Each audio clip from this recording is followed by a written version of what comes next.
আলহামদুলিল্লাহি রাব্বিল আলামিন আসসালাতু ওয়াসসালামু আলা নাবিয়িনা মুহাম্মদ সাল্লাল্লাহু আলাইহি ওয়া সাল্লামুহু ওয়া আলা আহলিহি ওয়া আসহাবিহি আজমাইন আম্মা বা'দু আইয়ুহাল আখওয়াতি ইখওয়ানি আসসালামু আলাইকুম ওয়া রাহমাতুল্লাহি ওয়া বারাকাতুহু। আমরা সম্মানিত ফেরেশতাদের বিষয়ে একটু বিস্তারিত জানার জন্য একটি বইয়ের পরামর্শ আমরা আগেও দিয়েছিলাম, এখনো আবারও দিচ্ছি, যে The World of Noble Angels in the Light of Quran and Sunnah, Dr. Omar Al-Ashkar রাহিমাহুল্লাহ, তিনি এই কিতাবটুকু লিখেছেন। এটা বাংলা ভাষায় আমাদের সম্মানিত ভাই ফাইজি ভাই, উনিও শুনেছি যে অনুবাদ করেছেন বাংলায়।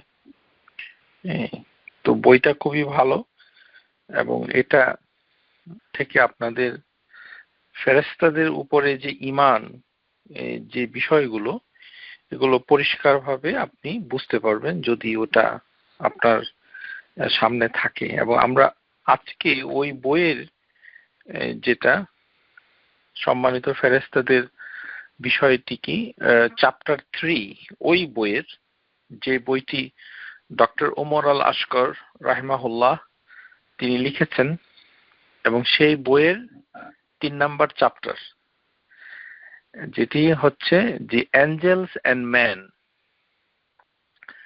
আল মালাইকাতু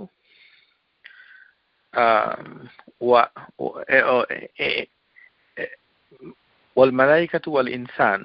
এবং এই অধ্যায়ের শুরুতেই ডক্টর ওমর আল আশকর রাহিমাহুল্লাহ তিনি আলোচনা করেছেন যে অ্যাঞ্জেল এর সাথে আদম আলাইহিস সালামের সম্পর্ক, মালাইকাতু ওয়া আদামু। তো এটা উনি শুরু করেছেন এবং ওনার শুরুটা থেকেই আমরাও শুরু করতে চাই। তিনি বলেছেন যে কথাটা, সেটা হচ্ছে যে ফেরেশতা, সম্মানিত ফেরেশতাগণ এবং আদম আলাইহিস সালাম, যখন আল্লাহ তাবারাক ওয়া তাআলা আদম আলাইহিস সালামকে বানানোর জন্য ইচ্ছা পোষণ করলেন, ইনদামা আরাদাল্লাহু সুবহানা আন ইয়াখলুকা আদামা আ'লামুল মালাইকাতু বিমারাদা। এবং আল্লাহ তাবারক ওয়া তাআলা সেই ইচ্ছাটাকে তিনি তার যে ফেরেশতাগণ রয়েছেন তাদেরকে তিনি জানিয়েছেন। চিন্তা করে দেখুন যে বিষয়টি কত গুরুত্বপূর্ণ। কারণ আমরা যেটা জানি যে প্রথমে আল্লাহ তাবারক ওয়া তাআলা সাথে কিছুই ছিল না। কান আল্লাহু ওয়া লাম ইয়াকুন শাইউ ক্বাবলাহু। আল্লাহ তাবারক ওয়া তাআলাই ছিলেন, তার পূর্বে কিছুই ছিল না। আরেকটি রিওয়ায়াতে এসেছে যে কান আল্লাহু ওয়া লাম ইয়াকুন শাইউ গায়রুহু, যে আল্লাহ তাবারক ওয়া তাআলাই ছিলেন এবং তাকে ছাড়া আর কিছুই ছিল না। তাহলে আল্লাহ তাবারক ওয়া তাআলাই হচ্ছে, যেটা আমরা দোয়ার ভিতরে বলি, এটা অত্যন্ত গুরুত্বপূর্ণ, যেটি ঋণ মুক্তির দোয়ার ভিতরে এই কথাটা আছে। সেটা হচ্ছে রাওয়াহু মুসলিমের হাদিস, আল্লাহুম্মা আনতা আউয়ালু ফালাইসা ক্বাবলাকা শাই। যে আল্লাহ, আপনি হচ্ছেন আল আউয়াল, আপনি হচ্ছেন প্রথম, ফালাইসা ক্বাবলাকা শাইউন, আপনার পূর্বে কিছুই নাই, কিছুই ছিল না। ওয়া আনতাল আখিরু ফালাইসা বা'দাকা শাই, এবং আপনি হচ্ছেন শেষ এবং আপনার পরেও কিছু নাই। তাহলে সেই আল্লাহ তাবারাকা ওয়া তাআলা তিনি আদম আলাইহিস সালামকে সৃষ্টি করেন নাই। ওয়া কানা আরশুহু আলাল মা, তিনি সিংহাসন সৃষ্টি করেছেন। আল্লাহ তাবারাকা ওয়া তাআলার সর্বশ্রেষ্ঠ বড় এবং সর্বশ্রেষ্ঠ সৃষ্টি হচ্ছে আল আরশ, যেটি হচ্ছে তার আল্লাহ তাবারাকা ওয়া তাআলার সিংহাসন। সেই সিংহাসনটা হচ্ছে পানির উপরে। তাহলে আল্লাহ তাবারাকা ওয়া তাআলা এখনো আদম আলাইহিস সালামকে সৃষ্টি করেন নাই, কিন্তু তিনি সম্মানিত ফেরেশতাদের সাথে তিনি তার ইচ্ছার কথাটা জানিয়েছেন। সুবহানাল্লাহ। তারপর সম্মানিত ফেরেশতাদের সাথে আল্লাহ তাবারাকা ওয়া তাআলা কথা বলেছেন এই বিষয় নিয়ে, এবং তারা আল্লাহর সাথে কথা বলেছে। তো যখন মানুষের কোনো অস্তিত্বই ছিল না, মানুষের কোনো মানে মানুষ বলে কিছুই ছিল না, যখন যেটা আমরা বুঝে থাকি যে মানুষের কোনো অস্তিত্ব ছিল না, তখন আল্লাহ তাবারাকা ওয়া তাআলা ফেরেশতাদের সাথে কথা বলেছেন যে আমি আদম আলাইহিস সালামকে সৃষ্টি করতে যাচ্ছি, মানুষকে সৃষ্টি করতে যাচ্ছি। তাহলে একটা পর্যায়ে ছিল যে কিছুই ছিল না। হাল আতা আলাল ইনসানি হিনুম মিনাদ দাহরি লাম ইয়াকুন শাইআম মাযকুরা, যে কালের যে প্রবাহ মানুষের উপর এমন একটি সময় কি আসেনি যে যখন সে কিছুই ছিল না, তার অস্তিত্বই ছিল না। ইন্না খালাকনাল ইনসান, আর তারপর নিশ্চয়ই আল্লাহ তাবারাকা ওয়া তাআলা বলছেন যে মানুষকে সৃষ্টি করেছে। তাহলে আল্লাহ তাবারাকা ওয়া তাআলা ইচ্ছা করছেন এবং সেই ইচ্ছার কথাটা সম্মানিত ফেরেশতাদের কাছে জানিয়েছেন, এবং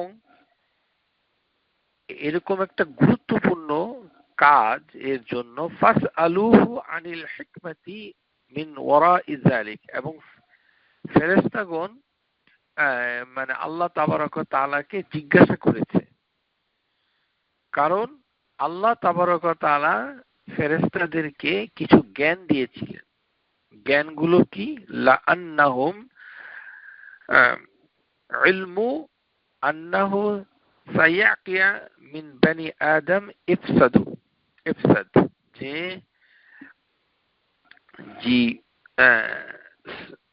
যে আদম সন্তানরা তারা গন্ডগোল করবে, করাপশন করবে, বিভিন্ন ধরনের ঝামেলা করবে, এবং তারা কি করবে? ওয়াসিফকুদ দিমা, এবং তারা রক্তপাত করবে। অর্থাৎ ফেরেশতাগণ আল্লাহ তাবারক ওয়া তাআলার কাছ থেকে তিনটা জিনিসের এখানে কথা এসেছে। একটি হচ্ছে আল্লাহ তাবারক ওয়া তাআলা আদম আলাইহিস সালামকে সৃষ্টি করার আগেই ইচ্ছার কথা তার ফেরেশতার কাছে জানালেন। তারপর ফেরেশতারা এই বিষয়টা নিয়ে আল্লাহ তাবারক ওয়া তাআলার সাথে কথা বলেছে, এবং আল্লাহ তাবারক ওয়া তাআলা ও তাদের সাথে কথা বলেছে।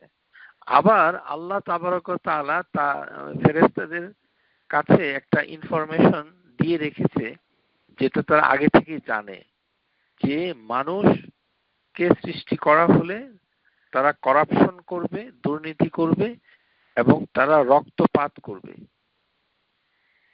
এবং শুধু তাই নয়, যে ওয়াইসিয়ান ওয়াল কুফর, তারা আল্লাহর অবাধ্যতা করবে এবং তারা আল্লাহকে অস্বীকার করবে, ডিসবিলিভ করবে। আল্লাহ তাবারক ওয়া তাআলা তখন তাদের সাথে যে কথাগুলো বলেছিলেন সেটি কুরআনুল কারীমে আল্লাহ উল্লেখ করেছেন, যে এটার উদ্দেশ্যটা কি ছিল। হিকমান লা ইয়ালামুনা, কারণ সেই উদ্দেশ্যটার জ্ঞান ফেরেশতাদের কাছে ছিল না, যেটা আমরা সূরা বাকারা আয়াত নাম্বার 30 পেয়ে থাকি। ওয়া ইয ক্বালা রাব্বুকা লিল মালাইকাতি ইন্নী জাইলুন ফিল আরদি খলিফা ক্বালু আতাজআলু ফিহা মান ইউফসিদু ফিহা ওয়া ইয়াসফিকু দিমাআ وَنَحْنُ نُسَبِّحُ بِحَمْدِكَ وَنُقَدِّسُ لَكَ قَالَ إِنِّي أَعْلَمُ مَا لَا تَعْلَمُونَ। তাহলে আল্লাহ তাবারক ওয়া তাআলা যার সাথে মত বিনিময় করেন, কথা বিনিময় করেন, যাদেরকে আল্লাহ তাবারক ওয়া তাআলা তার ইচ্ছার কথা জানান, যাদেরকে আল্লাহ তাবারক ওয়া তাআলা সৃষ্টি করার পূর্বে তাদের সম্পর্কে অগ্রিম জ্ঞান দিয়ে রেখেছেন এবং তাদের কতিপয় সদস্য আল্লাহর নিকটবর্তী হয়েছে। এই কারণেই এটা অন্যতম কারণ, এই কারণেই আল্লাহ তাবারক ওয়া তাআলা তাদেরকে সম্মানের ভাগীদার হয়েছেন। এই জন্য আমরা বলি যে মালাইকাতুল কিরাম, সম্মানিত ফেরেশতা। এটা কত বড় সম্মানিত যে আল্লাহ তাবারক ওয়া তাআলা খবর দিয়েছেন, মত বিনিময় করেছেন, তাদের সাথে কথা বলেছেন এই বিষয়টা নিয়ে। তখনও আদম আলাইহিস সালামের কোনো সৃষ্টি হয়নি, তাকে সৃষ্টি করা হয়নি। এবং আল্লাহ তাবারক ওয়া তাআলা তাদেরকে বললেন যে, কি বললেন, যেটা আমরা সচরাচর শুনে থাকি, সেটি হচ্ছে ইন্নী জাইলুন ফিল আরদি খলিফা, যে আমি নিশ্চয়ই পৃথিবীতে খলিফা সৃষ্টি করতে যাচ্ছি। তো আমাদের অনেকের ধারণা যে খলিফা মানে হলো প্রতিনিধি, এবং বাংলা যে কোরআনুল গুলো অনুবাদ হয়েছে, দেখেন ওখানে কি লেখা আছে। আপনি কি বিশ্বাস করেন, সেটি আমরা আগেও ক্লাসগুলোতে আলোচনা করেছি, কিন্তু এখনো যারা নতুন এসেছেন ক্লাসে তাদের উদ্দেশ্যে বলতে চাচ্ছি যে আল্লাহ তাবারক ওয়া তাআলা কোনো প্রতিনিধি তৈরি করার প্রয়োজনীয়তা নেই। কিসের প্রতিনিধি? কেন? কি কারণে প্রতিনিধি হবে? খলিফা শব্দের অর্থ প্রতিনিধি নয়। খলিফা শব্দের অর্থ হচ্ছে, আপনি যদি শাব্দিক আরবিতে যান তাহলে খলিফা মানে হচ্ছে যে সাকসেশন। যেমন আপনি অফিসে একজন মহিলার সাথে কথা বলছেন, আপনার বস। এখন আপনি বললেন যে we all know who is the next in succession when she resign. এই মহিলা বস যদি রিজাইন করে তাহলে কে তার স্থলাভিষিক্ত হবে সেটা আমরা জানি। জামি'না ইউ'লামু মিন তালি ফিল খিলাফাতি ইনদামা তাস্তাকিলু। এটা আরবিতে যদি এটা আপনি বলতে চান, খিলাফা অর্থাৎ যে যাকে প্রতিস্থাপন করে, উত্তরাধিকার হয়, এটাই খলিফা। খলিফা মানে এই না যে আল্লাহ তাবারক ওয়া তাআলা আরশের উপরে ইস্তাওয়া হয়েছেন আর দুনিয়াতে মানুষ হচ্ছে আল্লাহর প্রতিনিধি। আউযু বিল্লাহ মিনাশ শাইতানির রাজিম। এবং এগুলো বাংলাদেশের, আমি দুঃখিত আবারও বাংলাদেশ চলে আসছে, এটা না বললে তো হবে না। এটা কিভাবে হবে? আপনি আল্লাহ সম্পর্কে একটা মিথ্যা কথা যেটা সত্য নয় সেটা আপনি জানবেন, তারপরে আপনি এটাকে শুদ্ধ করবেন না, এটা তো সঠিক হলো না। আবার এটা ইংরেজিতে লেখা আছে ভাইস জিআরএন, যারা ইংরেজি পড়েন ভাইস জিআরএন, আর একটা আছে ভাইস রয়। ওগুলোর মানে হচ্ছে প্রতিনিধি, আসলে প্রতিনিধি নয়। এটি হচ্ছে যে সম্মানিত ফেরেশতা যারা, তাদের কিন্তু আল্লাহ তাবারক ওয়া তাআলা সৃষ্টি করেছে, তাদের কিন্তু সন্তানাদি হয় না। সম্মানিত ফেরেশতাদের কোনো মহিলা পুরুষ বলে কোনো আলাদা বৈচিত্র্যতা নাই, জেন্ডার নাই, এবং তাদের কোনো বাচ্চা কাচ্চা হয় না। যে একজন ফেরেশতা সম্মানিত ফেরেশতা মৃত্যুবরণ করবে, তার জায়গায় আরেকটি সম্মানিত ফেরেশতা স্থলাভিষিক্ত হবে, এমনটি নয়। এই কারণেই আল্লাহ তাবারক ওয়া তাআলা তিনি বলেছেন যে আমি এমন একটা প্রজাতি সৃষ্টি করতে যাচ্ছি যারা একে অপরকে প্রতিস্থাপন করবে। যেমন আপনি আমি পিতা অথবা মাতা হয়েছি, তো আমাদের যখন মৃত্যু হবে তো আমার ছেলে অথবা মেয়ে তারা আবার পিতা হবে, মাতা হবে, আবার তাদের মৃত্যু হবে, তাদের ছেলে অথবা মেয়েরা মা হবে অথবা বাবা হবে। এইভাবে ক্রমান্বয়ে চলতে থাকবে। এক পর্যায়ে মানে মানব জাতি ধ্বংস হয়ে কিয়ামতে চলে যাবে। এটাই হচ্ছে বিবর্তনের ধারা, এবং এই কথাটাকেই একটি শব্দে বলা হচ্ছে খেলাফা। আরবি ভাষায় খেলাফা মানেও কিন্তু প্রতিনিধি নয়, এটা ভুল। এটা কোথা থেকে আসছে? এটা খুব সম্ভবত জারির ইবনে তাবারি থেকে কিছু কিছু ব্যাখ্যা আমাদের পাক ভারত উপমহাদেশে আসছে, যে আল্লাহ তাবারক ওয়া তাআলা পৃথিবীতে আল্লাহর পক্ষ থেকে প্রতিনিধি নিয়োগ করেছেন। আউযু বিল্লাহি মিনাশ শাইতানির রাজিম। আল্লাহ তাবারক ওয়া তাআলা তার বান্দার অতি নিকটে সমস্ত কিছু তিনি রক্ষণাবেক্ষণ করেন, তাকে আমাদেরকে মনিটর করার জন্য, আমাদের দোয়াগুলো শোনার জন্য, আমাদের কথাগুলো, আমাদের আচার আচরণ, আমাদের সার্বিক কর্মকাণ্ডকে মানে দেখাশোনা করার জন্য আল্লাহ তাবারক ওয়া তাআলার কোনো প্রতিনিধি দরকার নাই। তিনি হচ্ছে মানে ওনার হচ্ছে যে উনি আল আযীম, আর হচ্ছে কি উনি আল আজিজ এবং আল কাবি, সবচেয়ে বেশি শক্তিমান। তার পক্ষে সব সম্ভব, কেন প্রতিনিধি লাগবে? এটা ইবনে কাসির যদি আপনি পড়েন, এই জন্য তাফসীর ইবনে কাসির। তো এখন আপনি যদি কোরআনের দর্শ দেন যে আসুন আমরা কোরআন স্টাডি করি, আর কোরআন স্টাডি করে বাংলাদেশি অনুবাদ পড়ে পড়ে আল্লাহ সম্পর্কে 12টা বাজাচ্ছেন, এর দায়িত্ব আপনাকেই বহন করতে হবে। কেননা আল্লাহ সম্পর্কে মিথ্যা কথা বলা সমস্ত গুনাহগুলোর ভিতরে সবচেয়ে বড় জুলুম।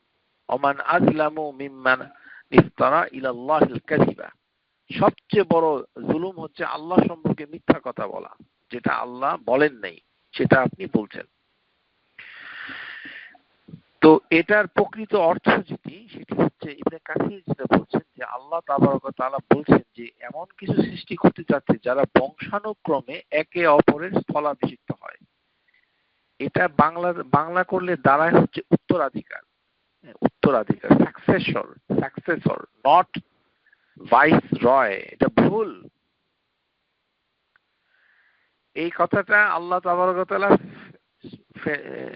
সম্মানিত ফেরেশতাদের কাছে এই জন্যই তিনি বলেছেন। এটা একটা কারণ এটাও হতে পারে, মানে এটা তাফসীরের ভিতরে যদিও নাই, কিন্তু কারণ ফেরেশতাদের ভিতরে কোনো খলিফা সিস্টেম নাই।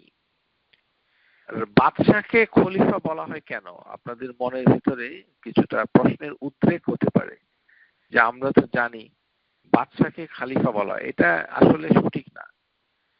এটা হচ্ছে মর্মার্থের দিক থেকে সঠিক, মানে অর্থগত ভাবগত দিক থেকে সঠিক, কিন্তু বাদশাকে আরবি ভাষায় বলা হয়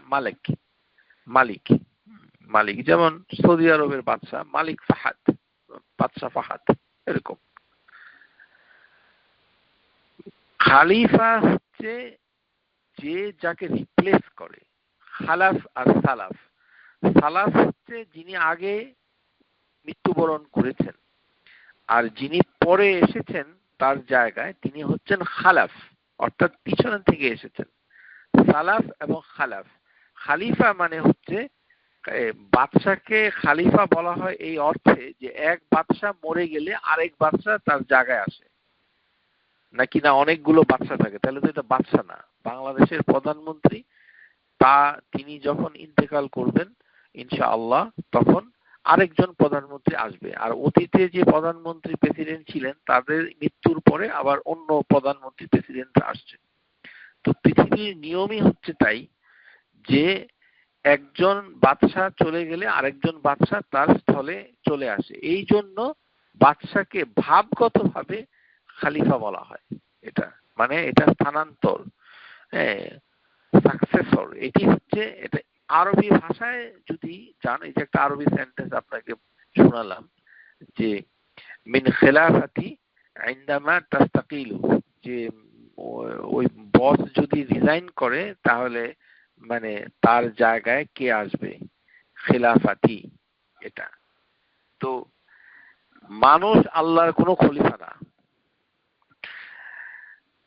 যে আমাদের যে ইসলামে খোলাফায়ে রাশিদুন, চারজন যে খোলাফায়ে রাশিদুন, এর ভিতরে একজনকে শুধু খালিফাতুর রাসূল বলা হয়, আর বাকি তিনজনকে কি বলা হয়? আমিরুল মুমিনিন।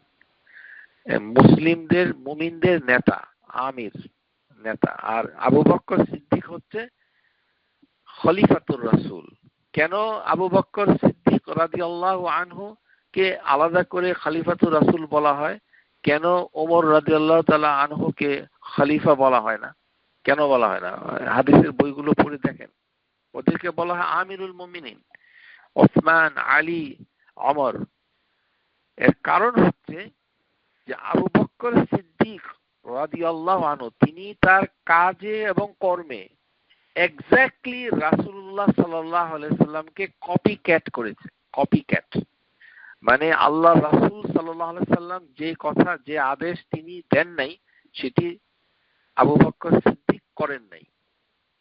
অর্থাৎ আচরণগত, ভাবগত, তার স্বভাবগত দিক থেকে আবু বকর সিদ্দিক হচ্ছে একেবারে কপিক্যাট। মানে রাসূলুল্লাহ সাল্লাল্লাহু আলাইহি সাল্লামকে আচার আচরণে, কর্মে, কাজে, ধ্যানে, জ্ঞানে মানে তিনি মানে রীতিমতো মানে প্রতিস্থাপন করেছেন। এই জন্য তাকে বলা হয় যে রাসূলের খালিফা। অর্থাৎ রাসূলের ইন্তেকাল হয়েছে এবং তার জায়গায় যিনি এসেছেন তিনি হচ্ছেন এক্স্যাক্টলি রাসূলের মতোই তার কর্মকাণ্ড।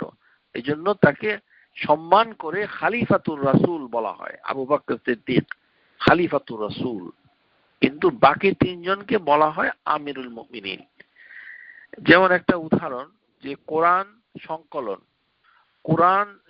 কোরআনুল কারীম যখন সংকলন হয়, এই উদ্যোগটা আয়েশা রাদিয়াল্লাহু তাআলা আনহা এবং অন্যান্য উম্মু সালামা থেকে যেটা জানা যায় যে আবু বকর সিদ্দিক রাদিয়াল্লাহু আনহুর সময় কিন্তু কোরআন সংকলনের কাজ শুরু হয়েছিল, কিন্তু তিনি অফিশিয়ালি সেটা পাবলিশ করেননি, অথবা এটাকে একত্র করে মানে বই আকারে, মুসাফ আকারে এটা প্রকাশনার উদ্যোগ নেন নাই। কেন নেন নাই?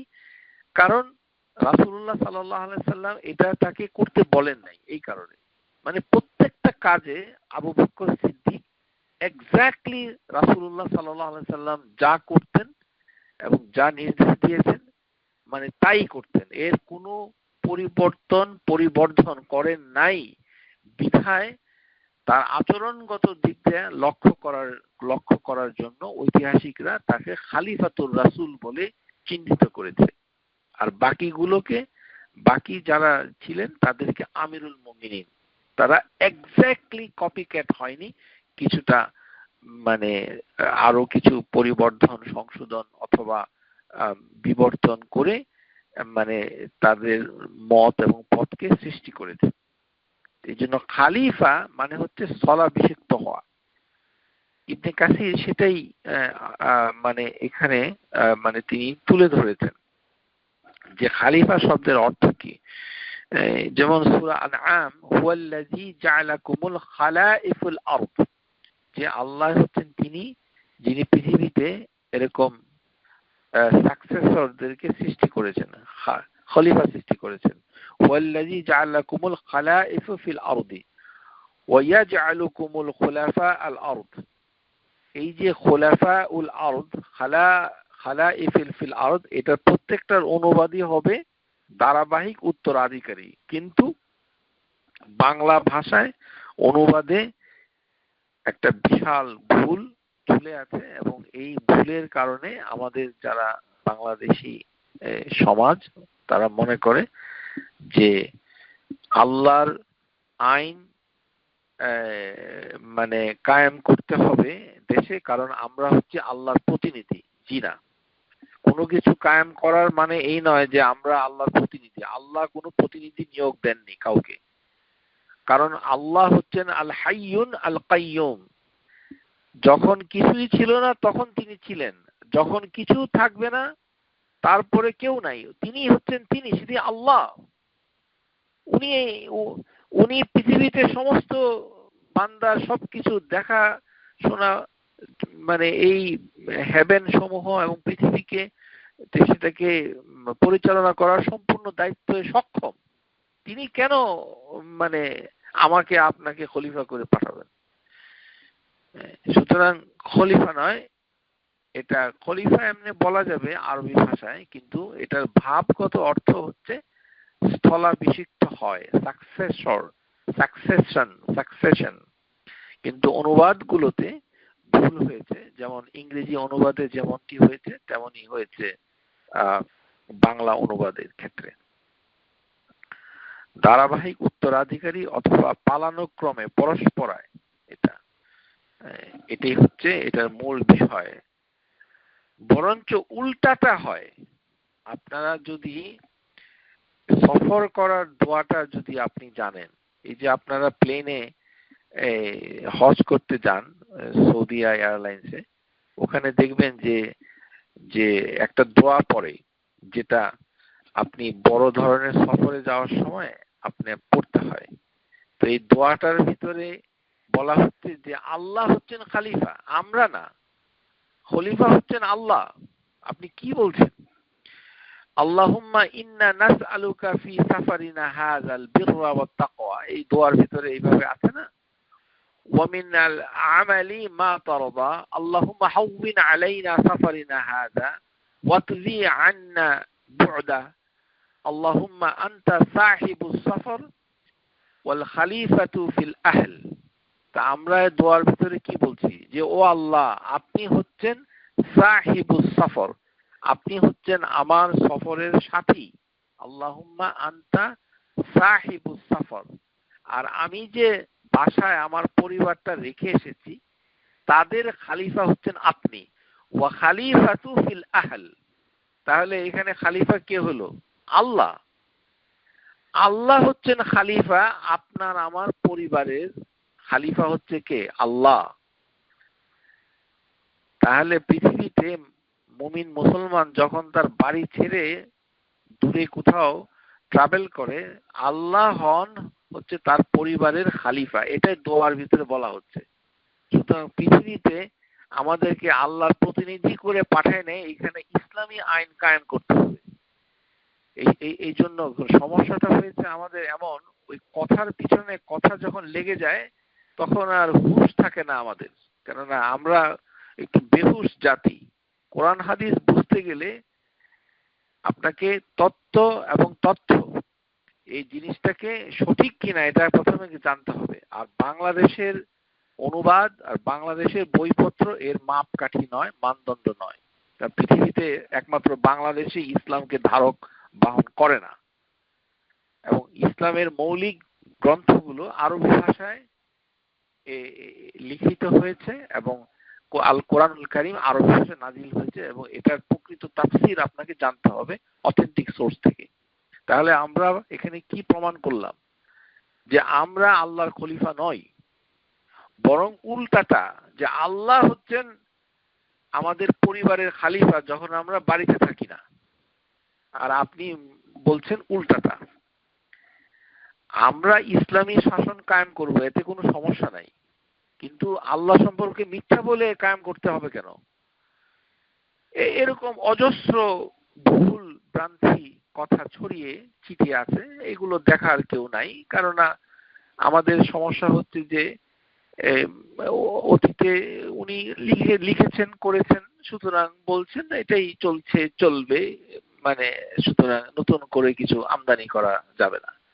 না, অবশ্যই আমদানি করতে হবে, যেহেতু পুরো সমাজ ব্যবস্থার ভিতরে যে ইসলামী জ্ঞানের যে মূল উৎস, যে প্রাচীন গ্রন্থগুলো যেগুলোতে মানে আগেকার দিনের স্কলাররা অনেক কিছু লিখে রেখেছেন, তার সঠিক অনুবাদগুলো এখানে হয়নি। এই শব্দগুলোকে বিকৃত করে বিভিন্নভাবে ব্যবহার করা হয়েছে। যেমন পীর সাহেব যারা, যেমন বাংলাদেশে একজন পীর আছে দক্ষিণাঞ্চলে, তার আবার ঢাকাতে আছে দুইজন খলিফা। হ্যাঁ, তো উনি হচ্ছেন খলিফা। খলিফা শব্দটা কিভাবে ব্যবহার করেছে দেখেছেন? ওনার সারা বাংলাদেশে 20টা খলিফা আছে। এই ইন্ডিয়াতে ওই যে একজন বিশিষ্ট, মানে নাম বলতে চাই না এদের, উনি হচ্ছেন তার খলিফা। কোথায় আল্লাহ বলেন খালিফা অর্থ কি, আর কোথায় এটা পীর সাহেব বানাইলো তার খলিফা, আর গদ্দিনিসীন খলিফা। আউযু বিল্লাহি মিনাশ শাইতানির রাজীম। সুতরাং আল্লাহ তাবারক ওয়া তাআলা, এই জন্যই এটা একটা কারণ, এই কারণটা হলো যে এই কারণেই তিনি বলেছেন যে, ইবনে কাসির যেটা বলছে যে খালিফা বলার অর্থ হচ্ছে আল্লাহ তাবারক ওয়া তাআলা এখনো আদমকে আলাইহিস সালামকে সৃষ্টি করেন নাই, কিন্তু তিনি বলে ফেলেছেন যে আমি একটা খালিফা সৃষ্টি করব। তার মানে হচ্ছে যে আদম আলাইহিস সালাম একা নন। ইবনে কাসির বলছে আদম আলাইহিস সালাম একা নন, কারণ এর ভিতরে আদম আলাইহিস সালামের প্রজন্ম রয়েছে যারা একে অপরকে প্রতিস্থাপন করবে, যারা একজন আরেকজনের স্থলাভিষিক্ত হবে। এই কথাটাই হচ্ছে মানে তাফসীরের ভিতরে এসেছে, এটাই হচ্ছে খালিফা। কিন্তু ফেরেশতা, সম্মানিত ফেরেশতাদের ভিতরে এই জিনিসটা নাই, কেননা তাদেরকে সৃষ্টি করার পর থেকে তারা ওইভাবেই আছে। আমরা আজকে এই বিষয়টা নিয়ে একটু আলোচনা করব, কারণ এই বিষয়টা ক্লিয়ার হওয়া দরকার। এখানে বেশি বেশি করে বক্তৃতা দেওয়া আমাদের উদ্দেশ্য নয়। আমাদের উদ্দেশ্য হচ্ছে আমাদের চিন্তা ভাবনাটাকে পরিশুদ্ধ করে সঠিক জ্ঞান অর্জন করা, যাতে করে আপনি আমরা আমাদের আকীদা, আমাদের যে মূল বিশ্বাস যেটি, সেটা যেন সঠিক হয়। তো আল্লাহ তাবারক ওয়া তাআলা জানেন, যেটা আমরা তাকদীরের কাছে মানে অপ্রকার থেকে জেনে যাচ্ছি, যে আল্লাহ তাবারক ওয়া তাআলা জানেন যে এই মানুষগুলো পৃথিবীতে অন্যায় করবে, এমনকি কুফরি করবে, আল্লাহর অবাধ্য হবে। আর আল্লাহ তাবারক ওয়া তাআলা শুধু অবাধ্যই হবে না, বিশৃঙ্খলা করবে, ফাসাদ করবে, আর তারপরে কি করবে, সিফকুদ দিমা, রক্তপাত করবে, মারামারি হানাহানি কাটাকাটি করবে। এটা আল্লাহ তাবারক ওয়া তাআলা আগে থেকেই জানেন। তাহলে বোঝা যাচ্ছে যে আমরা যে গুনাহগুলা করি এগুলো আগে থেকেই আল্লাহ জানেন। আদম আলাইহিস সালাম যে এই গুনাহটা করবে, যে ওই গাছের, নিষিদ্ধ গাছের থেকে যে কিছুটা খেয়ে ফেলবে, সেটা আল্লাহ তাবারক ওয়া তাআলা জানেন। তারপরে তার প্রজন্ম পৃথিবীতে এসে মারামারি করবে, হত্যাযজ্ঞ করবে, এগুলো আল্লাহ তাবারক ওয়া তাআলা জানেন। এবং এই জানাটা সম্মানিত ফেরেশতাদেরকেও জানিয়েছেন।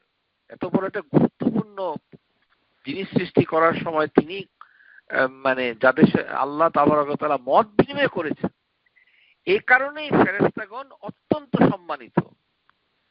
তিনি তো আদম আলাইহিস সালামের সাথে কোনো মত বিনিময় করেনি, তিনি তো কোনো নবী রাসূলের সাথে মত বিনিময় করেনি, তিনি মত বিনিময় করেছেন যে তার ফেরেশতাদের কারণে। এই কারণে মালাইকাতুল কিরাম, সম্মানিত ফেরেশতাগণ, আল্লাহ তাবারক ওয়া তাআলা নিজেই তার কুরআনুল কারীমে সম্মানিত বলেছেন, সেটা আমরা আগে আলোচনা করেছি। সুতরাং সম্মানিত হওয়ার ব্যাপারে কোনো সন্দেহ নেই। এত গুরুত্বপূর্ণ একটি বিষয় যে আল্লাহর নৈকট্য লাভ করা, তারপরে আল্লাহ তাবারক ওয়া তাআলা যাদের সাথে কথা বলেন প্রতিনিয়ত, তারা সম্মানিত হবে নাকি না মানুষ সম্মানিত হবে? তারা অবশ্যই সম্মানিত। এখন এই যে আল্লাহ তাবারক ওয়া তাআলা জানেন যে আমরা গুনাহ করব, ইউফসিদু ফিহা ইউসফিকুদ দিমা, আর এর জবাবে সম্মানিত ফেরেশতাগণ বলছেন নাহনু নুসাব্বিহু বিহামদিক, আমরা তো আপনার প্রশংসা করি, ও নুকাদ্দিস, এবং আপনার তাকদিস করি, মানে হচ্ছে সুবহানাল্লাহ, যে আপনার ভুল ত্রুটির কিছুই নেই। তো আল্লাহ তাবারক ওয়া তাআলা তারপরে আর ফেরেশতাদেরকে এই বিষয়ে আর কোনো খবর দেননি, কিন্তু তিনি তার মূল কারণটা বলে দিয়েছেন যে ইন্নী আ'লামু মা লা তা'লামুন, আমি যা জানি তোমরা তা জানো না। অর্থাৎ খালিক এবং মাখলুক, যিনি সৃষ্টি করেছেন, করবেন, আল খালিক আল্লাহ হচ্ছে, আর সম্মানিত ফেরেশতাগণ হচ্ছে মাখলুক। সুতরাং যিনি সৃষ্টি করেছেন তিনি সব জানেন, আর তোমরা তো জানবেই না, কারণ তোমরা হচ্ছে সম্মানিত বটে, কিন্তু তোমরা আমার মতো জ্ঞান অর্জন, জ্ঞান তোমাদের নাই, কারণ আল্লাহ তাবারক ওয়া তাআলা জ্ঞান না দিলে তাদের জ্ঞান হবে না। তাহলে এখন এই যে মানুষজন যে খারাপ কাজ করবে, মনে করেন পৃথিবীতে কত ধরনের অনাচার আছে, মনে করেন ব্যভিচার আছে, হত্যা আছে, বিভৎস। বর্তমানে বাংলাদেশের অপরাধের যে নমুনা, যেভাবে মানুষ একজন মানুষকে হত্যা করে কিংবা অত্যাচার করে শারীরিকভাবে, মানে মানে যেভাবে করে এবং হত্যা করে, এগুলো অতীতে যারা আমাদের বাপ চাচারা ছিল তারা এগুলো শুনেও নাই, কল্পনাও করে নাই। এখন এইভাবে ক্রাইম গুলো হচ্ছে। মুসলিম সমাজে এই যে ইয়েগুলো হচ্ছে, এবং আল্লাহ তাবারক ওয়া তাআলা আগে থেকে জানেন, তারপর আল্লাহ তাবারক ওয়া তাআলা কেন তিনি আমাদিগকে ভালোবাসেন, এটাই হচ্ছে প্রশ্ন, এটাই হচ্ছে আমাদের জানার বিষয়। এর কারণ হচ্ছে যে আল্লাহ তাবারক ওয়া তাআলা তিনি হচ্ছেন রব, তিনি রুবুবিয়া তারবিয়া করেন, তারবিয়া করছেন আল্লাহ তাআলা, এই জন্য আল্লাহ হচ্ছেন রব। এবং হাদিসের ভিতরে আসছে যে আল্লাহ তাবারক ওয়া তাআলা জানতে চান যে আমরা আল্লাহ তাবারক ওয়া তাআলাকে রব বলে স্বীকার করি কিনা, তিনি যে ক্ষমা করেন এটা আমরা জানি কিনা, আমরা কি তার কাছে ক্ষমা চাই কিনা। এটা করলেই এবং তাওবা এবং ইস্তিগফার করলেই আল্লাহ তাবারক ওয়া তাআলা সেটা ক্ষমা করে দেন, কারণ আল্লাহ ক্ষমা করতে ভালোবাসেন। ইন্নাল্লাহা ইউহিব্বুত তাওয়াবিন, যারা তওবা করে তাদেরকে আল্লাহ ভালোবাসেন। তাহলে তওবা করাটাকে আল্লাহ খুব পছন্দ করেন। এই জন্য হাদিসের ভিতরে যেমন আসছে, ইন্না আবদান আসাবা জানবান, একজন বান্দা যখন একটা গুনাহ করে, ও রুব্বামা মাঝে মাঝে করে, ক্বালা আযনাবা জানবান, সে আবার গুনাহ করেছে, ফাকালা রাব্বি, আল্লাহ আযনাবতু রুব্বামা, সে গুনাহ করে ফেলেছে, আসাবতু ফাগফিরলি, আমি তাকে ক্ষমা করে দিয়েছি, যেহেতু সে জানে আল্লাহ তাবারক ওয়া তাআলা, ফাকালা রাব্বুহু আলিমা আবদি আন্না লাহু রাব্বা ইয়াগফিরু যানবা।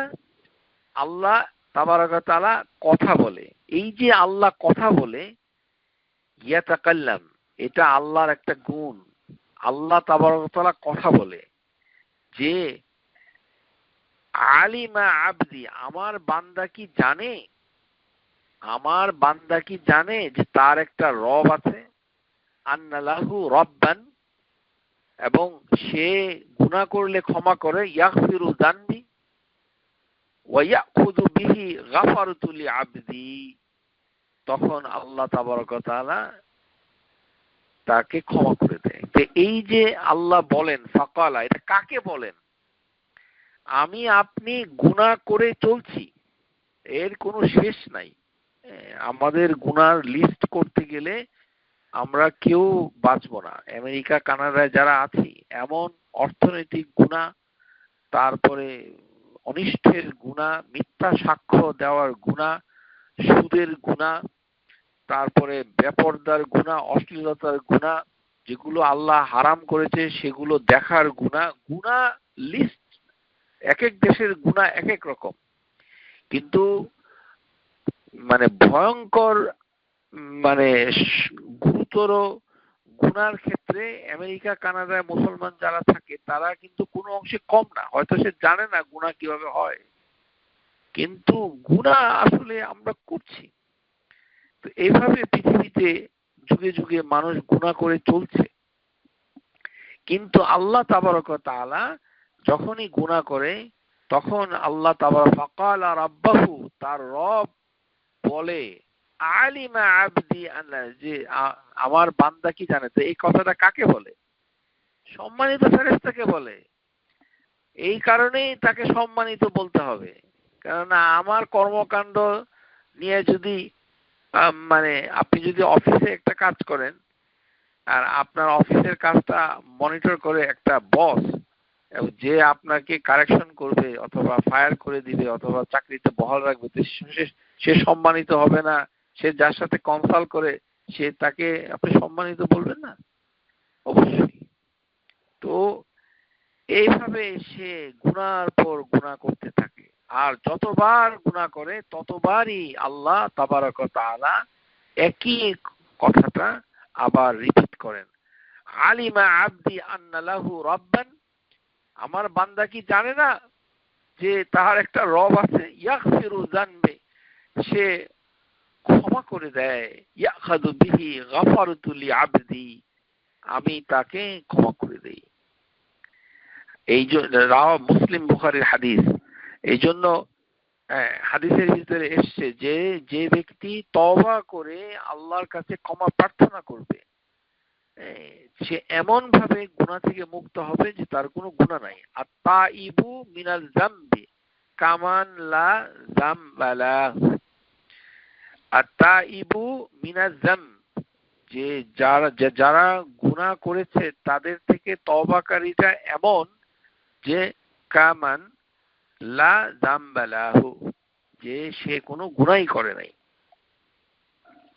তো এই যে কথাগুলো বলে আল্লাহর একটা গুণ তাহলে আমরা পেয়ে যাচ্ছি, এবং সেই গুণটা হচ্ছে যে আল্লাহ তাবারক ওয়া তাআলা তার মর্যাদা অনুসারে কিভাবে সেটা সংগঠিত হয় তার কোনো জ্ঞান আমাদের নাই, কিন্তু আল্লাহ তাবারক ওয়া তাআলা তার সম্মানিত ফেরেশতাদের সাথে তিনি কথা বলেন। এরকম অনেক বিষয় আছে উনি কথা বলেন। যেমন আরাফার দিনে যখন মানুষ আরাফার ময়দানে, সৌদি আরবের যে মিনা থেকে আরাফার ময়দানে গিয়ে মানুষ যখন হাজির হয় তখন আল্লাহ তাবারক ওয়া তাআলা কি করেন? ওয়া ইন্নাহু লা ইয়াদনু, আল্লাহ as-সামা ad-দুনিয়া, পৃথিবীর হেভেনের নিকটবর্তী হন, এবং তিনি সুম্মা ইউবাহি বিহিমুল মালাইকা, এবং তিনি তার ফেরেশতাদের সাথে গর্ব করেন। যেই বান্দা গুনাহ করেছে, যেই বান্দা পাপ করেছে, সেই বান্দার কর্মকাণ্ডকে নিয়ে আল্লাহ তাবারক ওয়া তাআলা গর্ব করেন, কিন্তু গর্বটা করছেন কার সাথে? ইবাহিমুল মালাইকা, ফেরেশতাদের সাথে তিনি মত বিনিময় করেন, কথা বলেন। এই জন্যই যে ফেরেশতাগণ হচ্ছে মালাইকাতুল কিরাম।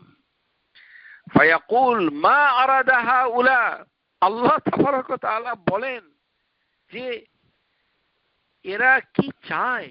আল্লাহ তাবারক ওয়া তাআলা জানেন, আল্লাহ হচ্ছেন আল আলিম, তিনি জানেন গুনাহ যে করবে সৃষ্টি করার আগে থেকেই জানেন সবকিছু। তিনি পৃথিবী এবং হেভেন সৃষ্টি করার 50,000 বছর আগেই তিনি সবকিছু লিখে রেখেছেন। জানেন তো তারও আগে লিখে রেখেছেন 50,000 বছর আগে সবকিছু সৃষ্টি করার, মানুষ সৃষ্টি করার নয়, পৃথিবী এবং হেভেন সৃষ্টি করার 50,000 বছর আগে লিখিত হয়েছে। আর আল্লাহ তাবারক ওয়া তাআলা হচ্ছেন আল আলিম, কারণ আল্লাহই প্রথম, কারণ আল্লাহ ওয়ালাম ইয়াকুন শাইউ ক্বাবলাহু, আল্লাহ ছাড়া আর কিছুই ছিল না। তা আল্লাহ সবসময় সবকিছু জানেন, আগে থেকে জানেন। এটাই আল্লাহর একটি গুণ, যে কি করেছে, তাদেরকে কি করা হবে সব জানেন। কিন্তু আল্লাহ তাবারক ওয়া তাআলা ফেরেশতাদের সাথে কথা বলেন, মা আরাদা হাউলা, তারা কি চায়। এমন আল্লাহ তাবারক ওয়া তাআলা ফেরেশতাদেরকে বলেন অফি রিওয়ায়া হা উলাই আবদি, দেখো আমার বান্দা এসেছে, জাউ শুফান গুবরান, তারা এলোমেলো ধুলোমলিন অবস্থায় এসেছে, মিন কুল্লি ফাজ্জিন আমিক, দূর প্রত্যন্ত অঞ্চল থেকে অনেক কষ্ট ক্লায়েশ করে, মানে মলিন চেহারা, উস্কো খুস্কো চুল, এগুলো নিয়ে এই আরাফার ময়দানে হাজির হয়েছে। ইয়ারজুনা রাহমাতি, আল্লাহ নিজেই বলেন যে এই বান্দাগুলো এসছে আমার রহমতের আশা করার জন্য।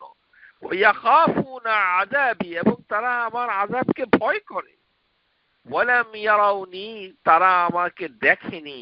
ফাকাইফা লাউ আরানু রাআনু রাআনি রাউনি ফাকাইফা লাউ রাউনি, তারা যদি আমাকে দেখতো তাহলে তারা কি করত? আল্লাহ তাবারক ওয়া তাআলা ফেরেশতাদের সাথে এমন ভাবে মানে কথা বলেন যে বান্দা গুনাহ করছে, তকদিরে থাকলে গুনাহ হবেই। মানে কিছু কিছু গুনাহ আছে যেমন শত চেষ্টা করলেও হয়তো কোনো না কোনো ভাবে মানুষ গুনার ভিতরে জড়িত হয়ে যাওয়ার সম্ভাবনা একেবারেই অতিরিক্ত বেশি, ইল্লা মাশাআল্লাহ, যদি না আল্লাহ তাকদিরে সেটি লিখে না রাখেন, তৌফিক। গুনাহ ছাড়া কোনো মানুষ নাই। আল্লাহ তাবারক ওয়া তাআলা এই জিনিসগুলো জানতেন। তিনি আদম আলাইহিস সালামের এই কর্মকাণ্ড যে সে করবে সেটা তিনি জানতেন, এবং তার সন্তানেরা, তার প্রজন্মরা জানতেন। কিন্তু আল্লাহ তাবারক ওয়া তাআলা গুনাহ করুক, এতে আল্লাহ তাবারক ওয়া তাআলা তিনি বিচলিত নন। তিনি তার দয়ার মানে সাগর নিয়ে, দয়ার সম্ভার নিয়ে বসে আছেন যে আমরা কখন তার কাছে ক্ষমা চাইবো, ইস্তেগফার করব, এবং তিনি ক্ষমা করে দেবেন। আর এই কথাগুলো জন্য হাদিসের ভিতরে এসেছে ওয়াল্লাযী নাফসি বিয়াদিহি লাউ লাম তুযনিবু লাযাহাবাল্লাহু বিকুম ওয়ালা, যে যে সত্তা যার হাতে, ওয়াল্লাযী নাফসি বিয়াদি, যেই মানে নাফস মানে যার কাছে আমার মানে প্রাণ, যে সত্তার হাতে রয়েছে আমার প্রাণ, তোমরা যদি গুনাহ না করতে, মানুষ যদি গুনাহ না করতো, লাউ লাম তুযনিবু লাযাহাবাল্লাহু বিকুম, তাহলে আল্লাহ তাবারক ওয়া তাআলা এমন একটা কওমকে নিয়ে আসতেন, ওয়ালা জাআ বিকাওমিন ইউযনিবুনা ফায়াস্তাগফিরুনাল্লাহ ফায়াগফিরু লাহুম, মানুষ যদি গুনাহ না করতো তাহলে আল্লাহ তাবারক ওয়া তাআলা মানুষদেরকে বদল করে দিতেন, বদল করে অন্য একটা প্রজাতি নিয়ে আসতেন যারা গুনাহ করতো আবার আল্লাহর কাছে ক্ষমা চেত, আল্লাহ তাদেরকে ক্ষমা করে দিতেন। তার মানে গুনাহ করাটাকে আল্লাহ পছন্দ করেন তা নয়। গুনাহ করাটা হচ্ছে একটি মানবিক প্রবণতা। মানবিক প্রবণতা, হালাল হারাম থেকে বেঁচে থাকার চেষ্টা করা, এবং চেষ্টা করে ব্যর্থ হলে আল্লাহর কাছে ক্ষমা চাওয়া, নিরাশ হওয়ার কোনো কারণ নেই। গুনাহ হবেই, ছোট হোক বড় হোক। তকদিরে যদি লেখা থাকে তাহলে ছোটখাটো গুনাহ মৌলিকভাবে দু একটা হয়েই যেতে পারে, কিন্তু মেইন পয়েন্ট হচ্ছে যে এটা আল্লাহ তাবারক ওয়া তাআলা জানেন যে এটা হয়ে গেছে, কিন্তু যেটা আমার দায়িত্ব সেটা হচ্ছে জেনে নেওয়া। কারণ আল্লাহ এখানে ফেরেশতাদের সাথে আলাপের প্রসঙ্গে যে কথাটা জিজ্ঞাসা করছেন যে আলিমা আবদি আন্না লাহু রাব্বান ইয়াগফিরু যানবা ইয়াখুযু বিহি, যে তাকে ধরার আগে সে কি জানে যে তার একটা রব আছে যিনি ক্ষমা করে দেন? তো আপনি যদি আল্লাহ সম্পর্কে সঠিক জ্ঞান না রাখেন তার মানে তো জানেন না, তাহলে আপনার বাকিগুলো কিভাবে হবে? এই জন্য হাদিসের ভিতরে প্রথমে এসেছে জানা, তারপরে ইস্তেগফার করা। আপনি আগে জানতে হবে, ফাআলিমা, আল্লাহ জিজ্ঞাসা করছেন। এই জন্য তাওহীদ সম্পর্কে আপনাকে জ্ঞান অর্জন করতে হবে, না হলে আল্লাহর কাছ থেকে ক্ষমা পাবেন কিভাবে? এখানে আলিমা আবদি, আমার বান্দা কি আমার সম্পর্কে জানে? তো আল্লাহর গুণাবলী সম্পর্কে আপনাকে জানতে হবে। তাওহীদ, যে সিফা, আসমা ও সিফাত, আল্লাহর যে নাম এবং আল্লাহর যে গুণ আর সিফাত, সেটা আপনাকে জানতেই হবে। এটা হচ্ছে ফার্স্ট স্টেপ। তারপরে হচ্ছে ইস্তিগফার, তারপরে হচ্ছে তাওবা, আর তারপরে আল্লাহ তাবারাকা ওয়া তাআলা ইন্নাল্লাহ ইউহিব্বুল তাওয়াবিন। আপনি যত বড় গুনাহই করুন না কেন, সেটা আল্লাহ তাবারাকা ওয়া তাআলা ক্ষমা করে দিবেন। সুতরাং ভয়ের কোনো কারণ নাই। শেষ ভরসা, প্রথম ভরসা, চূড়ান্ত ভরসা একমাত্র আল্লাহর প্রতি। সুতরাং এই যে গুনাহগুলো আল্লাহ ক্ষমা করেন, বারবার করছেন, বারবার করছেন, আবার ক্ষমা হচ্ছে। এই জন্য আল্লাহর একটি নাম হচ্ছে আল ওয়াদুদ। আল ওয়াদুদ, এটি একটি আল্লাহর নাম। এটি সূরা আল বুরুজ, আল্লাহ তাবারক ওয়া তাআলা বলছেন ওয়া হুয়াল গাফুরুল ওয়াদুদ, যে আল্লাহ হচ্ছেন মানে মোস্ট ফরগিভিং এবং মোস্ট লাভিং। এখানে অনুবাদের ভিতরে সমস্যা আছে। বাংলাদেশের বইগুলোতে গিয়ে দেখবেন স্নেহময় লিখে রেখেছে, স্নেহময়। আল ওয়াদুদের অনুবাদ করা হয়েছে বাংলা কোরআনগুলোতে স্নেহময়। স্নেহময় অনুবাদ সঠিক হয়নি। আল ওয়াদুদের অর্থ স্নেহময় নয়। স্নেহ মানে হচ্ছে মায়া করা। কিন্তু আমরা আজকে এটা নিয়ে আলোচনা করব যে কেন আল ওয়াদুদ আল্লাহ তাবারক ওয়া তাআলা। আল্লাহ যেমন তাবারক ওয়া তাআলা বলছেন আল হুদ, সূরা হুদ আয়াত নাম্বার 90, ওয়াস্তাগফিরু রাব্বাকুম সুম্মা তুবু ইলাইহি ইন্না রাব্বিয়া রাহিমুন ওয়াদুদ। যে ওয়াস্তাগফিরু, যে তারা তাদের রবের কাছে ক্ষমা প্রার্থনা করে, অতঃপর তারা তাদের মুখী হয়, তওবা করে, সুম্মা তুবু ইলাইহি ইন্না রাব্বিয়া, এবং নিশ্চয়ই আমার রব হচ্ছে কি রাহিম, তিনি হচ্ছেন পরম দয়ালু, আর কি ওয়াদুদ, তিনি ওয়াদুদ। তাহলে একটি জায়গায় আমরা পেলাম কি আল ওয়াদুদ, আরেকটি জায়গায় পেলাম আল ছাড়া শুধুমাত্র ওয়াদুদ। এই দুটি জায়গায় ওয়াদুদ কথাটা আছে। ওয়াদুদ, এখন ওয়াদুদ আল্লাহ তাবারক ওয়া তাআলা, এটা বুঝার জন্য আরবি ভাষা, কারণ আল ওয়াদুদ এইটা হচ্ছে মুবালাগা। মূল শব্দ হচ্ছে উদ। আপনারা যারা সৌদি আরবে যান দেখবেন যে একটা পারফিউম আছে, ওটার নাম কি উদ। উদ মানে হচ্ছে এমন একটা ভালোবাসা। উদ, যারা আরবি কিছুটা জানেন, আল হুব, আল উদ, আল উদ, ওয়াও দাল, আল উদ, এটাও এক ধরনের ভালোবাসা। আল হুব, এটাও এক ধরনের ভালোবাসা। দুটার ভিতরে পার্থক্য আছে, ভালোবাসার ভিতরে পার্থক্য রয়েছে। দুটাকেই লাভ বলা হয়, এই জন্য ওই স্নেহ অনুবাদটা ঠিক না। দেখেন কত বড় ভুল হয়ে গেছে। এই জন্য বাংলা ভাষায় আর কোরআনের অনুবাদ করা সীমাবদ্ধতা রয়েছে, এটা বারবার বলছি। এটা আপনাকে প্রথমে জানতে হবে, বলতে হবে। আপনি কিছুই জানবেন না, মানুষকে ভুল ইনফরমেশন দিবেন, তার দায় দায়িত্ব আপনাকে বহন করতে হবে। প্রচুর জ্ঞান অর্জন না করা ছাড়া কোরআনের তাফসীর করে এরকম কোরআন পঠন পাঠন করা অনেক রিস্কি।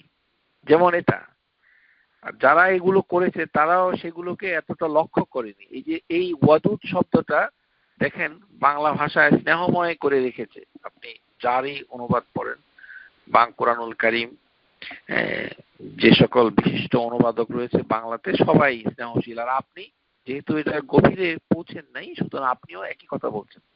কিন্তু স্নেহময় আর মানে ভালোবাসা, এটি কিন্তু এক হলো না। আসুন আমরা দুটোর পার্থক্যটা একটু জেনে নেই। আল হুব হচ্ছে লাভ, LOVE, লাভ, ভালোবাসা। আল উদ এটাও কিন্তু লাভ, কিন্তু হুবের থেকে অনেক বেশি ভালোবাসা হচ্ছে আল ওয়াদ, আল উদ। এটার মানে হলো যে love and expression of love through act of giving. অর্থাৎ আপনি মানে কাউকে ভালোবাসেন, তো ভালোবাসেন ঠিকই, কিন্তু আপনার মুখে কোনো এক্সপ্রেশন নাই, কোনো অভিব্যক্তি নাই। এটি হচ্ছে আল হুব। মানে হুব মানে হচ্ছে আপনার অন্তরে ভালোবাসাটা লুকিয়ে আছে, সুপ্ত আছে। ভালোবাসেন, একদম মন থেকে ভালোবাসেন, কিন্তু মুখ দেখলে বোঝা যায় না যে আপনি তাকে কতটা ভালোবাসেন। আপনার মুখের চেহারাতে, চোখের চাহনিতে, ঠোঁটে মানে সেই অভিব্যক্তিটা ফুটে উঠছে না, কেননা কোনো কাজ করার সময়ও সেটা বোঝা যায় না। কিন্তু আপনি বলছেন যে আমি কিন্তু একদম মন থেকে ভালোবাসি, এটার মান হচ্ছে অনেক নিচে।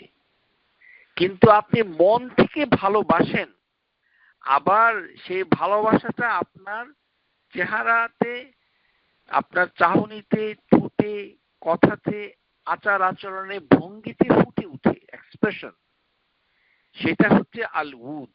এটা এমন ভালোবাসা যে ভালোবাসা, যেমন আপনি হচ্ছে একজন গ্র্যান্ডমা, আপনি হচ্ছেন একজন গ্র্যান্ডমা, নানি অথবা দাদি।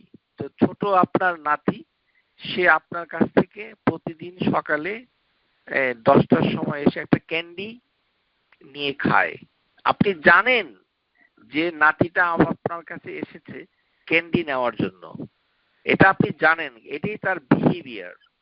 কিন্তু নাতিটা যখন আপনার কাছে আসে, তখন আপনি তাকে বলছেন, তুমি কি চাও, তুমি কেন এসেছো, আমাকে কি বলবে? এই যে বলছেন, এটা কেন বলছেন? আপনি জানেন আগে থেকে যে সে আসে এই সময় আপনার কাছ থেকে একটা ক্যান্ডি নেওয়ার জন্য, কিন্তু আপনি বলছেন কারণ এই যে বলার ভিতরে আপনার চেহারাতে একটি হাসির ঝিলিক, একটি খুশির আভা, একটা আনন্দ, একটা উচ্ছলতা আপনার চেহারার দ্যুতি ছড়িয়ে দিচ্ছে। আপনার মুখের আনন্দে ফুটে উঠেছে যে নাতিকে আপনি একটা ক্যান্ডি দিবেন। দেওয়ার আগে আপনি কথাটা জিজ্ঞাসা করার সাথে সাথে আপনার মনের ভিতরে যে ভালোবাসাটা সেটা মুখে ফুটে উঠেছে। এটাই হচ্ছে আল উদ। এটা যখন বারবার হতে থাকে, এটা যখন বারবার হতে থাকে এবং অনেকবার হতে থাকে, সেই আল উদ থেকে আল ওয়াদুদ শব্দের উৎপত্তি হয়েছে। সুবহানাল্লাহ। মানে আল্লাহ তাবারক ওয়া তাআলা মানে তাকে মানে ক্ষমা করবেন, বারবার গুনাহ করছে তারপরেও ক্ষমা করবেন। পথ হারিয়ে ফেলেছে, একেবারে পথের দিশা নাই, যে মানে সে আর কোন পথে যাবে সে বুঝতে পারছে না।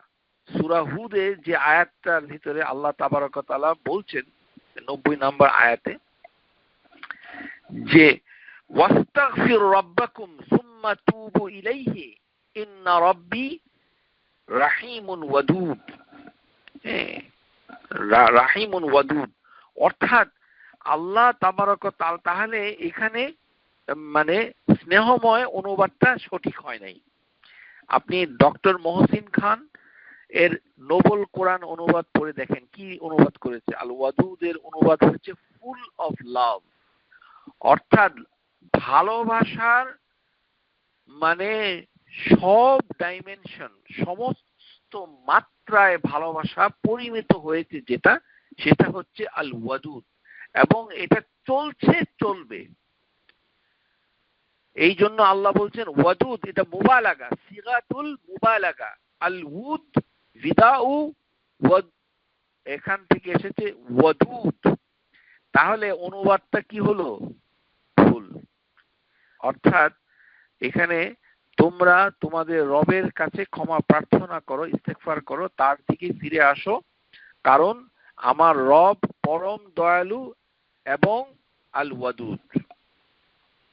এই জন্য কোন শব্দের যদি, কেননা বাংলা ভাষায় সেটার ওজন মাপা যায় না। আল ওয়াদুদ অর্থাৎ এটা স্নেহময় নয়, এটি full of love, full of love, যে ভিতরে লাভ, বাইরে লাভ, লাভের এক্সপ্রেশন, কর্মকাণ্ড সব দিকে ভালোবাসা উপচে পড়ছে এবং সেই ভালোবাসাটা বারবার হচ্ছে। এবং আল্লাহ তাবারক ওয়া তাআলা জানেন যে তারা গুনাহ করবে, কিন্তু আল্লাহ তাবারক ওয়া তাআলা জিজ্ঞাসা করেন যে কেন আসছে।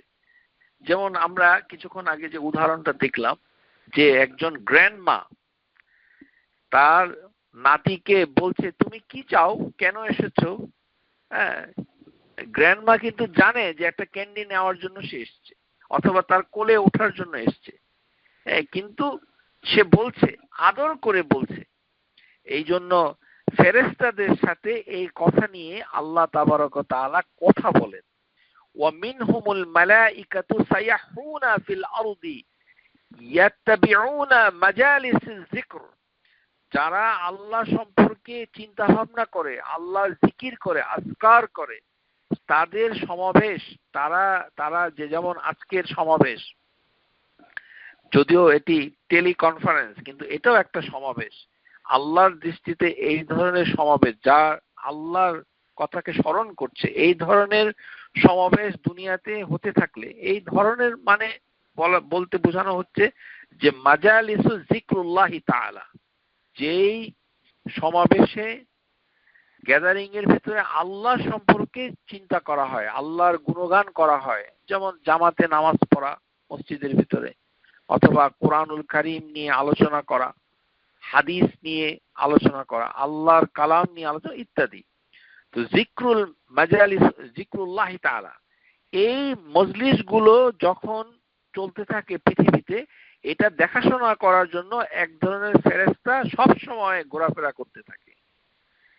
Some of the angels travel throughout the world, যে তারা দেখে যে কেউ আল্লাহকে স্মরণ করে কিনা ওই মজলিসের ভিতরে। হাদিসের ভিতরে আসছে যে এঞ্জেলরা দুনিয়া আনাচে কানাচে ঘুরতে থাকে, হাদিসের ভিতরে এসেছে। নবী সাল্লাল্লাহু আলাইহি ওয়াসাল্লাম বলছেন, ইন্না লিল্লাহিল মালাইকাতান ইয়াতুফুনা ফি তুরুকিল ইয়ালতামিসুন আহলায যিকর, যে তারা বিভিন্ন জায়গাতে ঘোরাফেরা করে, তারা দেখতে মানে দেখে যে কোথায় আল্লাহর জিকির করছে। এই জন্য সকাল সন্ধ্যায় আল্লাহর জিকির এর সাথে শামিল থাকতে হয়।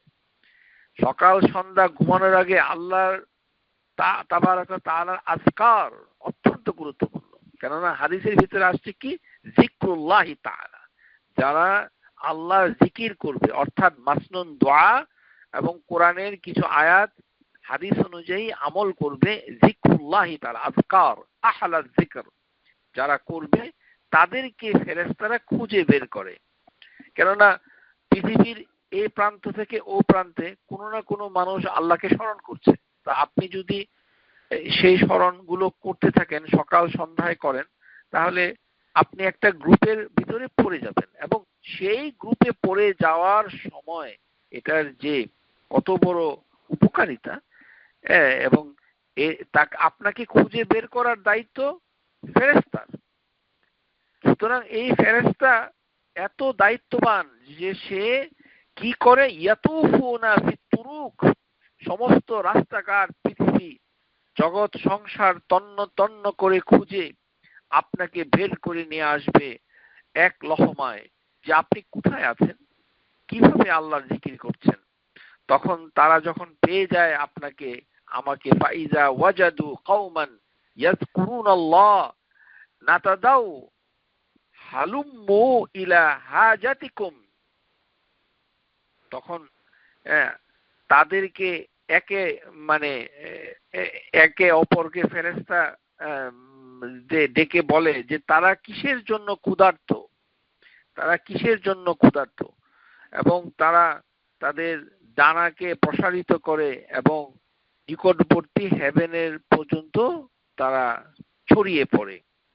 তখন তাদের যে রব, তারা তাদের সাথে কথা বলেন, মা ইয়াকুলু ইবাদি, যে তখন বলে যে আল্লাহ তাবারক ওয়া তাআলা কিন্তু জানেন, ওয়া হুয়া আ'লামু মিনহুম, আল্লাহ ভালো করেই জানেন তারা আল্লাহকে স্মরণ করছে।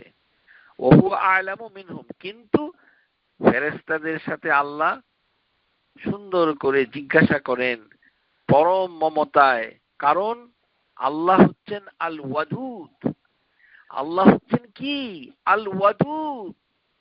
ভালো তো বাসেনি, কিন্তু বাসতে গিয়ে এত খুশি হন, ওই খুশির ঝলক, ওই খুশির পরিমাপ করা আমাদের পক্ষে সম্ভব না। যেমন সহিহ বুখারী মুসলিমের ভিতরে এসেছে যে কোনো ব্যক্তি যদি তার উট শুষ্ক তৃণ পানিহীন একটি এলাকায় মরুভূমিতে হারিয়ে যায়, তার পিঠে তার পানাহারের সামগ্রী থাকে সেটাও যদি হারিয়ে যায়, এবং সে উট এবং তার মানে খাবার দাবার হারিয়ে গেছে, যে সে সমস্ত জায়গা তন্ন তন্ন করে খুঁজে ক্লান্ত হয়ে নিরাশ হয়ে একটি গাছের ছায়ায় যখন সে শুয়ে পড়ে নিরাশ হয়ে, হঠাৎ করে সেই ব্যক্তি যদি দেখে ঘুম থেকে উঠে যে তার উট সমস্ত জিনিসপত্র নিয়ে তার সামনে হাজির, তাহলে সে কিরকম খুশি হবে?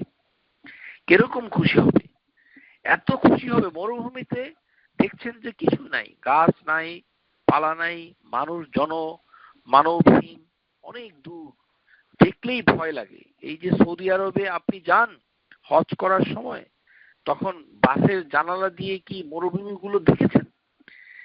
যে দেখলেই আপনার মনের ভিতরে একটি আতঙ্ক চলে আসে যে আমি যদি বাসে না করে আমাকে যদি কেউ এই মরুভূমিতে কেউ রেখে যাক, বাসটা যদি নষ্ট হয়ে যায় আর কেউ নাই, আপনি একা, তাহলে আপনার অবস্থাটা হবে কি? সেরকম একটা দৃশ্যকল্প রাসূলুল্লাহ সাল্লাল্লাহু আলাইহি ওয়াসাল্লাম হাদিসের ভিতরে তিনি তুলে ধরেছেন যে এমন অবস্থায় কোনো মানুষ যদি দেখে তার উট সমস্ত তার মাল সামানাটাকে নিয়ে সামনে দাঁড়িয়ে আছে, তখন সে এমন খুশি হয়, খুশিতে তার মাথা ঠিক থাকে না, খুশিতে আটখানা, যেটা যাকে বলা হয়, মানে সে হাসতে হাসতে অবাক হয়ে খুশিতে কি মুখ দিয়ে বের হচ্ছে সে মানে তার ঠিক থাকে না, এমন খুশি। আল্লাহ তাবারক ওয়া তাআলা নবী সাল্লাল্লাহু আলাইহি ওয়াসাল্লাম বলছেন যে বান্দা যখন পথভ্রষ্ট হয়ে যায়, তখন সে যদি সঠিক পথে তওবা ইস্তেগফার করে আবার ফিরে আসে, আল্লাহ তার থেকে অনেক অনেক বেশি খুশি হন।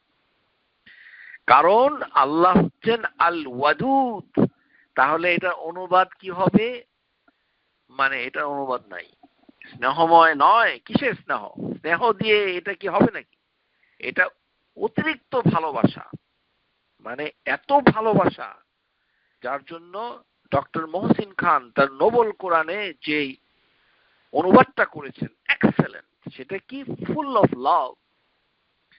কারণ একজন মানুষ গুনাহ করছে, আবার আল্লাহর জিকির করছে, গুনাহ করছে, জিকির করছে, ইস্তেগফার করছে, সবকিছু করছে, আল্লাহ সম্পর্কে জানার চেষ্টা করছে, তার কথা স্মরণ করছে, আবার গুনাহ করছে। আল্লাহ তাবারক ওয়া তাআলা জানেন, এবং আল্লাহ তাবারক ওয়া তাআলা ফেরেশতাদের সাথে আলাপ করেন। ও ইয়াকুলু ফামা ইয়াসআলুনি, ওরা আমার কাছে কি চায়?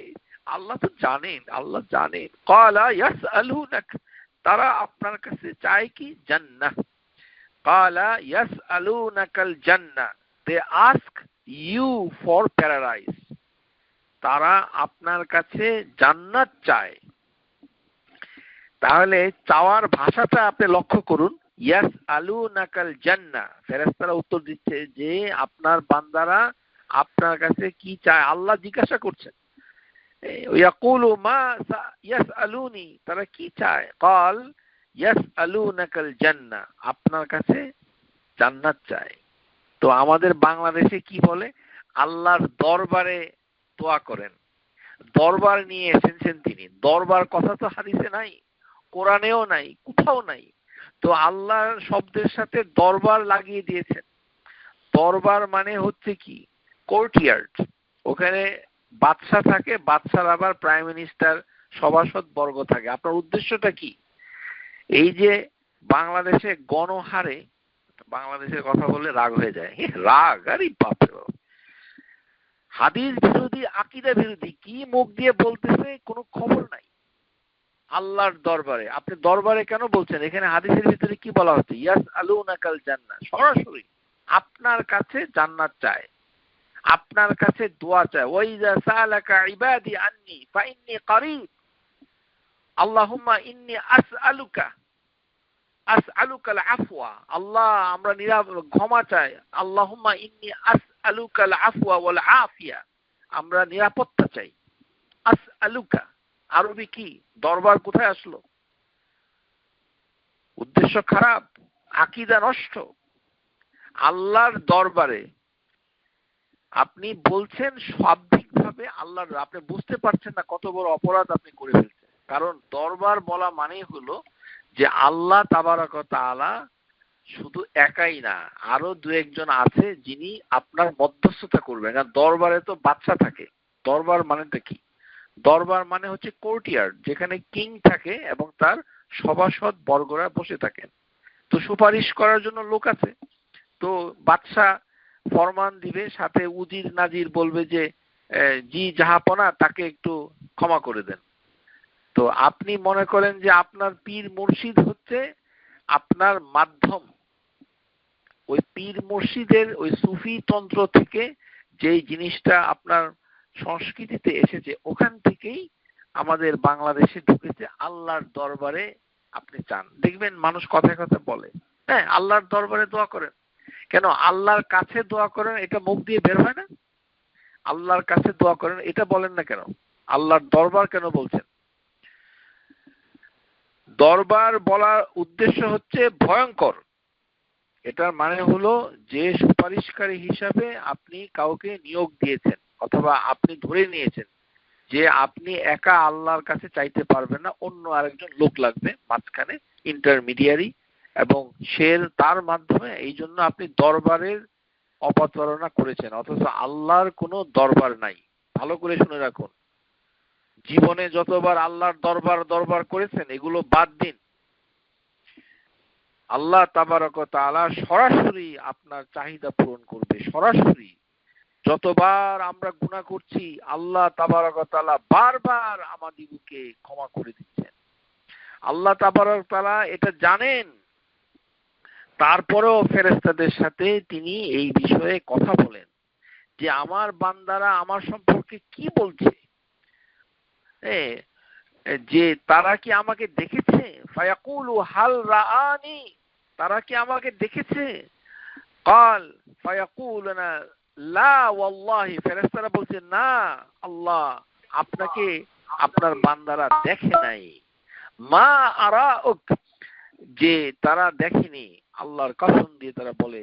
ক্বালা ফায়াকুল ওয়া কাইফা লাউ রাআনি, যদি আমাকে আমার বান্দারা দেখতো তাহলে তারা কি করত? ক্বাল ইয়াকুলুন লাউ রাআক, যে আমাকে যদি তারা দেখতো তাহলে তারা কি করত? তখন ফেরেশতারা উত্তর দিচ্ছেন কানু আশাদ্দু লাকা ইবাদা দাতা ওয়া আশাদ্দা লাকা তামজিদা ওয়া তাহমিদা ওয়া আকসার লাকা, আপনাকে যদি তারা দেখতো তাহলে তারা আপনার প্রতি তাসবিহ তাহলিল ইবাদত আরো বেশি বেশি করে করত। তাহলে ভালোবাসার ওই আল্লাহর ভালোবাসা, ইউহিব্বুনা ওয়াল্লাযীনা ইউহিব্বুন, আল্লাহকে যারা ভালোবাসে তারা আল্লাহর বেশি বেশি ইবাদত করবে এবং বেশি বেশি তাসবিহ তাহলিল করবে। এটাই হচ্ছে ভালোবাসা। প্ল্যাটোনিক ভালোবাসার কোনো জায়গা নাই, মাথার কোনো পর্দা নাই, আল্লাহর নাফরমানি করছে কথায় কথায়। মেয়ে ছেলের কোনো আল্লাহর বিধান নাই, বাসায় কিচ্ছু মানে না, না আল্লাহ যেগুলো বলছে এগুলি ব্যাকডেটেড, এগুলো দিয়ে জীবন চলবে না, পর্দার কোনো খবর নাই, কিছু নাই। বেশি বেশি করে টাকা কামাই করতে হবে, ডাক্তার ইঞ্জিনিয়ার ব্যারিস্টার হইতে হবে, কবরে যাইতে হবে, আর খালি বলে আমি আল্লাহকে ভালোবাসি। কিসের ভালোবাসা? আউযু বিল্লাহি মিনাশ শাইতানির রাজিম।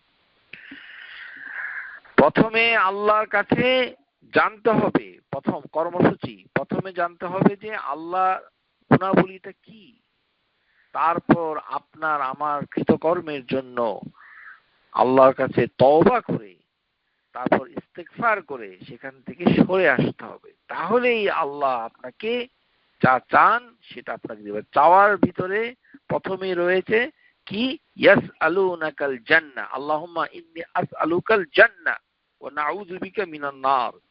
আমরা দোজখ থেকে আশ্রয় চাই আর জান্নাত আমরা চাই আপনার কাছ থেকে সরাসরি, আপনার কাছ থেকে আফওয়া। এরকম দোয়ার ভিতরে দেখবেন আসআলুল্লাহুল আযীম ওয়াল আরশুল আযীম আন ইয়াশফিক, যে যে যখন আমরা অসুস্থ লোকের জন্য দোয়া করি তখন কি আল্লাহর দরবার বলি, যে তখন কি বলি, আসআলুল্লাহুল আযীম, আল্লাহ হচ্ছেন কি আল আযীম, রব্বুল আরশুল আযীম, আর তার সিংহাসনটাও অনেক বড়।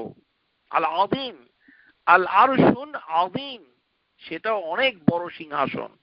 আরেকটা সিংহাসন সেটাও বড় ছিল, সেবার রানী বিলকিস, তার সিংহাসনটা বড় ছিল।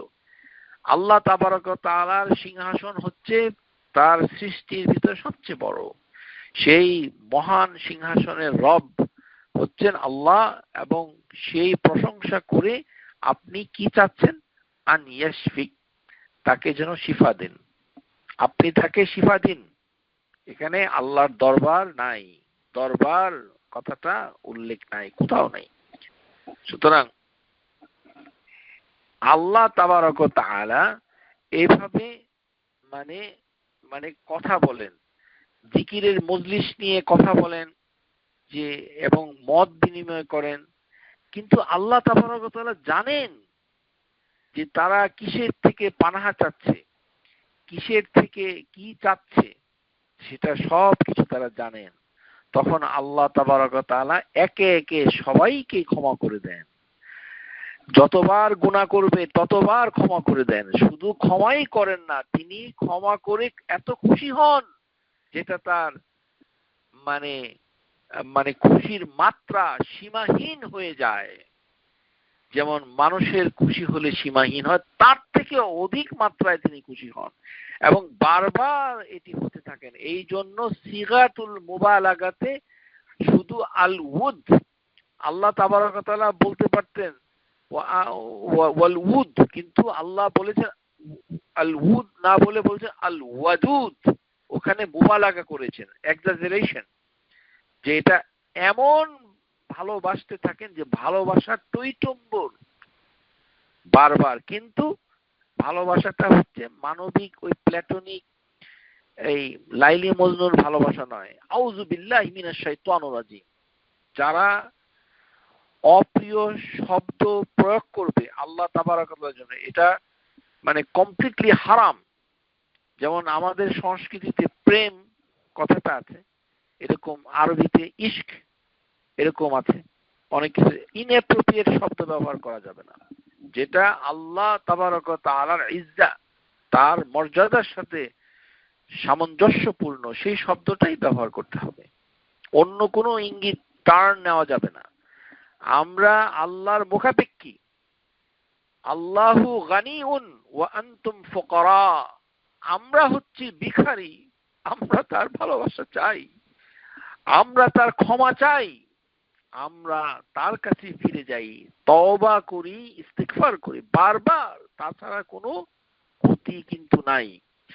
তখন এই কথাবার্তা বলতে বলতে আল্লাহ এত খবর নিচ্ছেন যে তারা কি প্রোটেকশন চায়, তারা কি চায়, এরকম করতে করতে তখন আল্লাহ তাবারক ওয়া তাআলা তারা মানে তখন তারা বলে, ফেরেশতাগণ, সম্মানিত ফেরেশতাগণ অনেক কথার জবাব দেয়। জবাব দিতে দিতে আল্লাহ তাবারক ওয়া তাআলা এক পর্যায়ে বলেন, ক্বালা ইয়াকুলুল মালাকু মিনাল মালাইকা ফীহিম ফুলান লাইসা মিনহু ইন্নামা জাআল হাজাতি, যে এই সমাবেশের ভিতরে এমন লোকও আছে যে অন্য কোনো কারণে আসছে।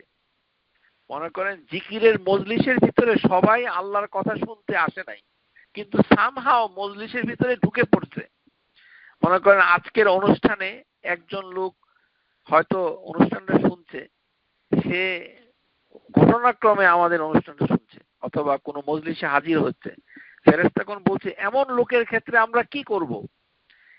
কারণ তার সিনসিয়ারিটির অভাব, যে এই লোকটা তো যিকরুল্লাহ তাআলার মজলিসের ভিতরে আল্লাহর জিকির করার উদ্দেশ্যে মজলিসে আসে নাই, অন্য কোনো কারণে আসছে।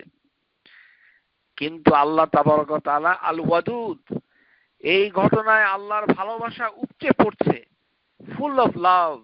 এই জন্য আল্লাহ তাবারক ওয়া তাআলা শেষ পর্যন্ত ওই ফেরেশতাকে বলে দেন যে যাও, যে ব্যক্তি এমনি আসছে, অন্য কোনো উদ্দেশ্য না, আমার কাছে কিছু চায়ও না, কিছু করে না, তাকেও ক্ষমা করে দাও, তাকেও তুমি ক্ষমা করে দাও। এটাই আল্লাহ বলেন যে হুম জুলাসাউ লা ইয়াশকা বিহিম জালিসিহুম, যে যারা তাদের সাথে বসে আছে ওই লোককেও তুমি বাদ দিও না, তাকেও দিয়ে দাও, তাকেও ক্ষমা করে দাও। অর্থাৎ আল্লাহ তাবারক ওয়া তাআলা মানে এরকম করে মানে কথাগুলো জিজ্ঞাসা করে যে লা ওয়াল, যেটা আমরা আগে বলেছি যে আল্লাহ তাবারক ওয়া তাআলাকে না দেখে তারা এত পরিশ্রম করছে, এবং ফেরেশতারা জানে যে তারা যদি দেখতো তাহলে আশাদ্দা লাকা তামজিদান তাহমিদান ওয়া আকসারা লাকা তাসবিহান, তাহলে এই কাজগুলো আপনারা বেশি বেশি করে করবেন। আজকার, কোরআন তেলাওয়াত না, বসে বসে খালি কোরআন খতম করা, এটার থেকে এটা বেশি ভালো। কেননা এটা আল্লাহ তাবারক ওয়া তাআলা পছন্দ করেন অনেক বেশি। গুনাহ হচ্ছে হোক, কিন্তু আপনি তসবিহ তাহলিল সকাল বিকাল জিকির আজকার ইস্তেগফার এগুলোতে থাকেন, গুনাহ থেকে বাঁচার চেষ্টা করেন, আল্লাহর দিকে রুজু হন। আল্লাহ তাবারক ওয়া তাআলা আপনাকে একটি ওয়ে অফ আউট খুলে দিবে।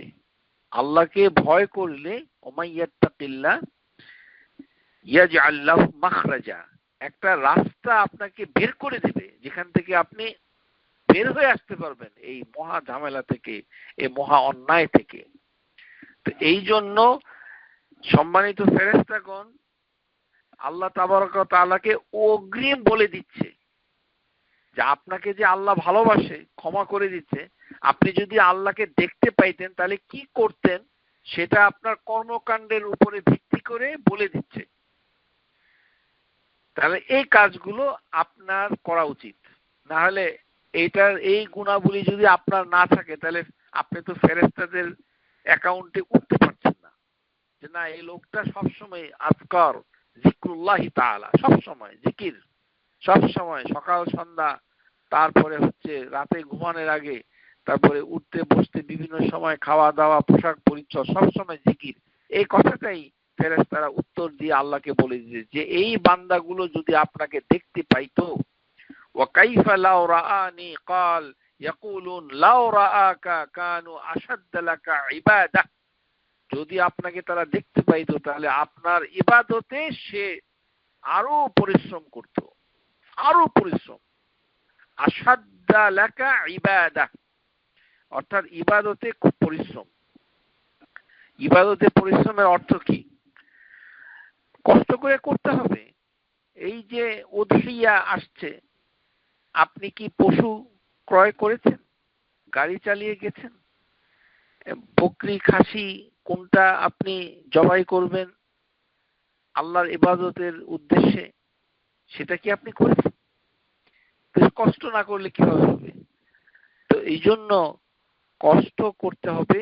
এটি হচ্ছে আশাদ্দা লাকা ইবাদা, আর একটা কি ওয়া আশাদ্দা লাকা তামজিদা ও তাহমিদা ওয়া তাসবিহা, অর্থাৎ আজকার, যে আজকার গুলো সহিহ হাদিসের ভিতরে এসেছে সেই আজকার গুলোকে বারবার পড়ে মুখস্থ করে এটাকে আমলে নিয়ে আসতে হবে, যেন এটা সবসময় আপনার মনের ভিতরে থাকে, মস্তিষ্কে থাকে, মননে থাকে এবং জিহ্বায় উচ্চারণ করতে পারেন। সম্মানিত ফেরেশতাগণ মারা যাবেন এই ধারণাটা অনেকেরই আছে, যে মালাকাল মাউত, সে যার প্রাণীদের প্রাণ সংহার করেন যিনি, মৃত্যুর ফেরেশতা, সেও মারা যাবে, এই ধরনের কথা বলা হয়। কিন্তু এটার অকাট্য দলিল নাই, এটা হচ্ছে ধারণা থেকে বলা হয়। এটা হচ্ছে একটা আকীদার বিষয়। আল্লাযী আলাইহি আকসারুন নাস ইন্নাল মালাইকাতু ইয়ামুতুন, অধিকাংশ মানুষের বিশ্বাস হচ্ছে যে ফেরেশতারাও মারা যাবে। ওয়া ইন্নাল মালাকুল মাউত ইয়ামুত, মৃত্যুর ফেরেশতাদেরও মৃত্যু হবে। কিন্তু ওয়ালাকিন লাইসা ফি হাযা নাসসু সহিহ সরিহ, অকাট্য কোনো দলিল নাই, সুতরাং এই বিষয়ে কথা না বলাই ভালো। সম্মানিত ফেরেশতাগণ এর মৃত্যু হবে, এটা আমাদের দেশে যারা ওয়াজ করে তারা বলে যে মৌত, মালাকুল মাউত, আসলে এটি সঠিক নয়। এদের কি হবে সেটা আল্লাহই ভালো জানেন, এটা হচ্ছে আল গায়ব। এটি হচ্ছে কারণ অকাট্য দলিল ছাড়া একেবারে বলা যায় না। তবে হাদিসের ভাষাতে অনেকে বিশ্বাস করে অথবা আমরা ধরে নিয়েছি যে তাদেরও মৃত্যু হতে পারে। এটা হচ্ছে একটা ধারণা, কিন্তু অকাট্য দলিল দ্বারা প্রমাণিত নয়। এই বিষয়ে আপনার আমার কথা বলারও দরকার নাই, কিন্তু জানতে হবে যে এই কথাটা সঠিক নয়, এতটুকু শুধু জানলেই চলবে। কারণ আল্লাহ তাবারক ওয়া তাআলা যখন ফেরেশতাদের সাথে কথা বলেন, এই যে আল্লাহ কথা বলেন, এটা হাদিসে আছে, আল্লাহ কথা বলে, সুবহানাল্লাহ। ইন্নাল্লাহা ইযা তাকাল্লামা বিল ওয়াহি আখাযাল মালাইকাতু গাশশি, যখন আল্লাহ ফেরেশতার সাথে ওহীর জন্য কথা বলে, মানে সব কথা না, আল্লাহর ওয়াহি যেটা আল্লাহ নির্দেশ পাঠাচ্ছে, যেমন আল কোরআন, আত-তাওরাত ওয়াল ইনজিল, এই ধরনের ওয়াহি যখন পাঠায় তখন আল্লাহ তাবারক ওয়া তাআলার এই কথা শুনে ফেরেশতা অজ্ঞান হয়ে যায়। ইযা সামি'তাল মালাইকাতুল কালামুহু সাউকু, তখন ফেরেশতারা মানে অজ্ঞান হয়ে যায়, জ্ঞান হারা হয়ে যায়, অথবা ফেরেশতারা একেবারে শুয়ে পড়ে মৃতপ্রায় হয়ে যায়। সামি'তুল মালাইকাতু কাজাররি সিলসিলাতি আলা সাফওয়ানিন ইউসিকুন, পাথরের উপরে শিকল দিয়ে আঘাত করলে যেমন ঝনঝন করে শব্দ হয়, তেমনি তারা তাদের অন্তর, ফেরেশতাদের অন্তর এরকম কাঁপতে থাকে ঝনঝন করে, যখন আল্লাহ তাবারক ওয়া তাআলা ওহীর কথা ফেরেশতাদের কাছে বলতে থাকেন।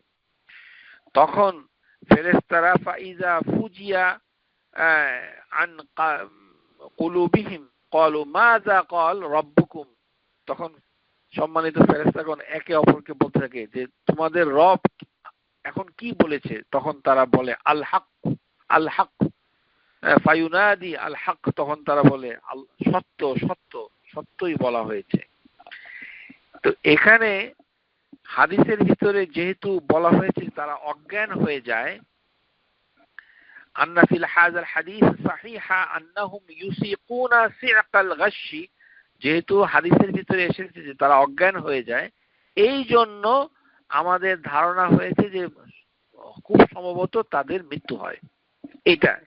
এটাই হচ্ছে একটা ইঙ্গিত, কিন্তু অকাট্যভাবে কোনো প্রমাণ নাই। মানে এটাই জানতে হবে যে তারা আছে, থাকবে। এখন কিভাবে থাকবে সেটা আল্লাহই ভালো জানে, এটা আল গায়ব, আমরা সেটা ধরনটা বলতে পারবো না। আল্লাহ তাবারক ওয়া তাআলা তার মালাইকা ফেরেশতাদের সাথে কথা বলেন, এই জন্যই ফেরেশতারা সম্মানিত হয়েছে। আল্লাহ তাবারক ওয়া তাআলা যেই একজনের সাথে কথা বলেছেন সেটি হচ্ছে মূসা আলাইহিস সালাম। মূসা আলাইহিস সালামকে আল্লাহ তাবারক ওয়া তাআলা তার নিকটে নিয়ে তার সাথে কথা বলেছেন। ফাকাইফা ইয়াতাকাররিবুল্লাহ ইলা ইবাদি আকসারু মিন নবিহি মূসা আলাইহিস সালাম। মূসা আলাইহিস সালাম কে আল্লাহ তাবারক ওয়া তাআলা মানে সম্মানিত করেছেন এবং তাকে তার নিকটে নিয়েছেন। আল্লাহ তাবারক ওয়া তাআলা বলছেন ওয়া নাদাইনাহু মিন জানিবিত তুর আল আইমানি ওয়া কাররাবনাহু নাজিয়া, যে আমরা তাকে তুর পর্বতের পাশে ডেকে নিলাম এবং ওয়াকাররাবনাহু নাজিয়া, এবং তার সাথে নাজিয়া অর্থাৎ কথা বলার জন্য, ওয়ান টু ওয়ান টক, তার সাথে কথা বলার জন্য তাকে নিকটবর্তী করে নিলাম। তার মানে আল্লাহ তাবারক ওয়া তাআলা মুসা আলাইহিস সালামের সাথে শুধু কথাই বলেন নাই, বরঞ্চ কথা বলার জন্য তার নিকটবর্তী করে নিলেন, নিকটবর্তী করে নিলেন। এই আয়াতের তাফসিরে সূরা মারইয়াম আয়াত নাম্বার 52 ইবনে আব্বাস বলছেন, ওয়া উদনায়া হাত্তা সামিয়া সারিফাল আকলাম, যে মুসা আলাইহিস সালামকে আল্লাহ নিয়ে গেছেন কোথায়? যেখান থেকে সারিফুল আকলাম, তাওরাত যেখানে লেখা হয় সেই লেখার খসখস শব্দ যেখান থেকে শোনা যায়, সেই দূরত্বে আল্লাহ তাবারক ওয়া তাআলা মুসা আলাইহিস সালামকে নিয়ে গেছেন। একই কথা রাসূলুল্লাহ সাল্লাল্লাহু আলাইহি সাল্লামের ক্ষেত্রেও ইসরা ওয়াল মি'রাজে ঘটেছিল, যে তিনি এতটুক দূরত্বেই গিয়েছেন, যে সারিফুল আকলাম, যে যেখান থেকে শোনা যায় যে কলমের আওয়াজ, কিন্তু আল্লাহর নিকটবর্তী নয়, শব্দের নিকটবর্তী, মানে সেই শব্দটা যতটুকু দূরত্বে শোনা যায় সেই দূরত্ব পর্যন্ত। এটি হচ্ছে নৈকট্য, এটাই তাফসীরের ভিতরে এসেছে। ওমিন সিফাতিল্লাহি তাআলা আন্নাহু মুতাকাল্লিমুন বিকালামি, আল্লাহ তাবারক ওয়া তাআলার একটি গুণ হচ্ছে তিনি কথা বলেন, এবং তার এই কথা ইটারনাল, এটি মানে মানে আল্লাহ তার এটা এমন ভাবেই মানে তার বান্দা শুনতে পায় যেভাবে তিনি চান, সে মর্যাদা অনুযায়ী সেটা চান। ও সামাআহু মুসা আলাইহিস সালাম, মুসা আলাইহিস সালাম সেই কথা শুনতে পেয়েছিলেন। ও মিনহু গায়রি ওয়াসাত, এর মাঝখানে কোনো মাধ্যম ছিল না, সরাসরি আল্লাহ তাবারক ওয়া তাআলা মুসা আলাইহিস সালামের সাথে কথা বলেছেন। ওয়া কাল্লামাল্লাহু মুসা তাকলিমা, যে মুসা আলাইহিস সালামের সাথে আল্লাহ সরাসরি কথা বলেছেন। কিন্তু রাসূলুল্লাহ সাল্লাল্লাহু আলাইহি সাল্লামের সাথে তিনি সরাসরি কথা বলেছেন এই প্রমাণে কোনো দলিল নেই। ইয়া মুসা, আল্লাহ তাবারক ওয়া তাআলা বলছেন, ইয়া মুসা ইন্নী আস্তাফাইতুকা আলান নাসি বিরিসালাতিহি বিকালামি, এ মুসা আমি ইস্তাফা করেছি, আমি আপনাকে নির্বাচিত করেছি মানুষের মধ্য থেকে, বিরিসালাতি আমার মেসেজ পৌঁছানোর জন্য, ওয়া বিকালামি এবং আপনার সাথে কথা বলার জন্য। মুসা আলাইহিস সালামের সাথে আল্লাহ কথা বলবেন, এই জন্য মুসা আলাইহিস সালামের সাথে শুধু রিসালাতই পাঠান নাই, বরঞ্চ কথা বলার জন্য তাকে সিলেক্ট করেছেন। সূরা মিনহুম মিন কাল্লামাল্লাহ, যে কিছু কিছু রাসূলের সাথে আল্লাহ তাবারক ওয়া তাআলা সরাসরি কথা বলেছেন।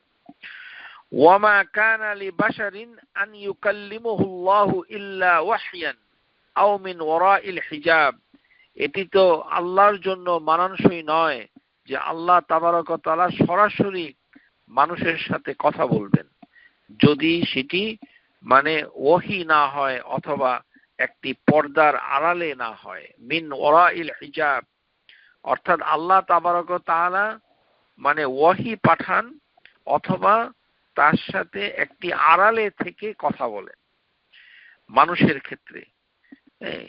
এবং মুসা আলাইহিস সালামের ক্ষেত্রে আল্লাহ তাবারক ওয়া তাআলা কথা বলেছেন যখন মুসা আগুন দেখে সেখানে গেল। ফালাম্মা আতাহু নুদিয়া ইয়া মুসা, তখন মুসা আলাইহিস সালামকে ডেকে আল্লাহ বলছেন, ইন্নী আনা রাব্বুক, আমি তোমার রব। আল্লাহ তাবারক ওয়া তাআলা বলে দিয়েছেন, ওয়াকালা সুবহানা ইন্নানি আনাল্লাহ, আমি হচ্ছে আল্লাহ, লা ইলাহা ইল্লা আনা ফা'বুদনি, এবং এক সমস্ত ইলাহা গুলোর ভিতরে আমি হচ্ছি আল ইলাহ আল হক, সত্য ইলাহ, এবং আমার ইবাদত করো। তার মানে ইবাদতটাই হচ্ছে মূল। এই জন্য ইবাদতকে তুচ্ছ তাচ্ছিল্য করা ঠিক নয়, যেটা আমাদের বাংলাদেশের বিভিন্ন বক্তার মাধ্যমে তারা নামাজের যে খুঁটিনাটি বিষয়গুলো আছে এটাকে তুচ্ছ তাচ্ছিল্য করে। নামাজ হচ্ছে ইবাদতের সর্বোচ্চ স্তর। নামাজের মাধ্যমে আল্লাহ নৈকট্য লাভ করতে হবে। কেননা যার নামাজ সঠিক হয়ে যাবে, ফাসালুহাত, তার সালুহাত কুল্লাহু, সমস্ত কাজ তার সঠিক হয়ে যাবে। অথচ বক্তারা আজকাল যারা জনপ্রিয় বক্তা, তারা নামাজকে তুচ্ছ-তাচ্ছিল্য করে। হ্যাঁ, ওরা এটা বিশ্ব রাজনীতি, বাংলাদেশের ইসলামী রাজনীতি কিভাবে জানবে? কারণ তারা নামাজে রফুল ইয়াদাইন অথবা মানে আমিন জোরে বলা নিয়ে তর্ক করছে। জি না, রাফুল ইয়াদাইন, আমিন বলা অথবা সহি তরিকাতে নামাজ পড়া অবশ্যই গুরুত্বপূর্ণ। কেননা এটাই আল্লাহ তাবারক ওয়া তাআলা সরাসরি যখন মূসা আলাইহিস সালামের সাথে কথা বলেছেন, সেই কথাই তিনি বলেছেন যে আমি তো আল্লাহ। সরাসরি আল্লাহ তাবারক ওয়া তাআলা এই কথাটাই বলেছেন, ইন্নানি আনাল্লাহ, আমি আল্লাহ, লা ইলাহা ইল্লাল্লাহ আনা, আমি ছাড়া আর কোনো ইলাহা নাই যেটা সত্য ইলাহ। অন্য ইলাহ থাকতে পারে, কিন্তু সেই ইলাহগুলো ইলাহুন বাতিলা। তাহলে কি করো? ফা'বুদনি, আমার ইবাদত করো। ইবাদতই হচ্ছে আপনার আমার আসল। এই জন্য উদহিয়া, যখন যে ইবাদতটা আসবে মৌসুমের ভিতরে, অত্যন্ত গুরুত্বের সাথে, মানে আগ্রহের সাথে, ভালোবাসা নিয়ে, নাহলে আল্লাহ আপনাকে কিভাবে ভালোবাসবে? আপনি বিরক্ত হন, এখানে পশু জবাই করতে হবে, আপনার মন খারাপ, মেজাজ খারাপ, মানে কত, আবার মাংস খাওয়ার সময় খুব খুশি, এগুলি তো হলো পশুত্ব। এগুলো আল্লাহর আনুগত্যের নিদর্শন নয়।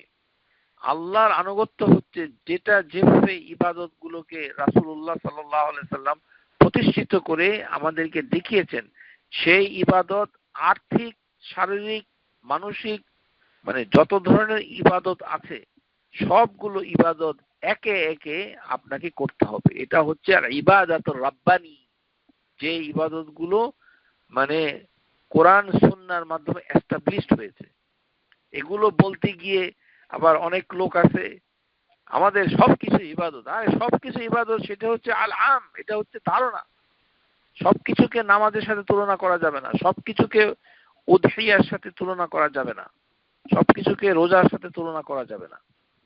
এগুলি হচ্ছে প্রতিষ্ঠিত ইবাদা, আল ইবাদাতু রাব্বানি।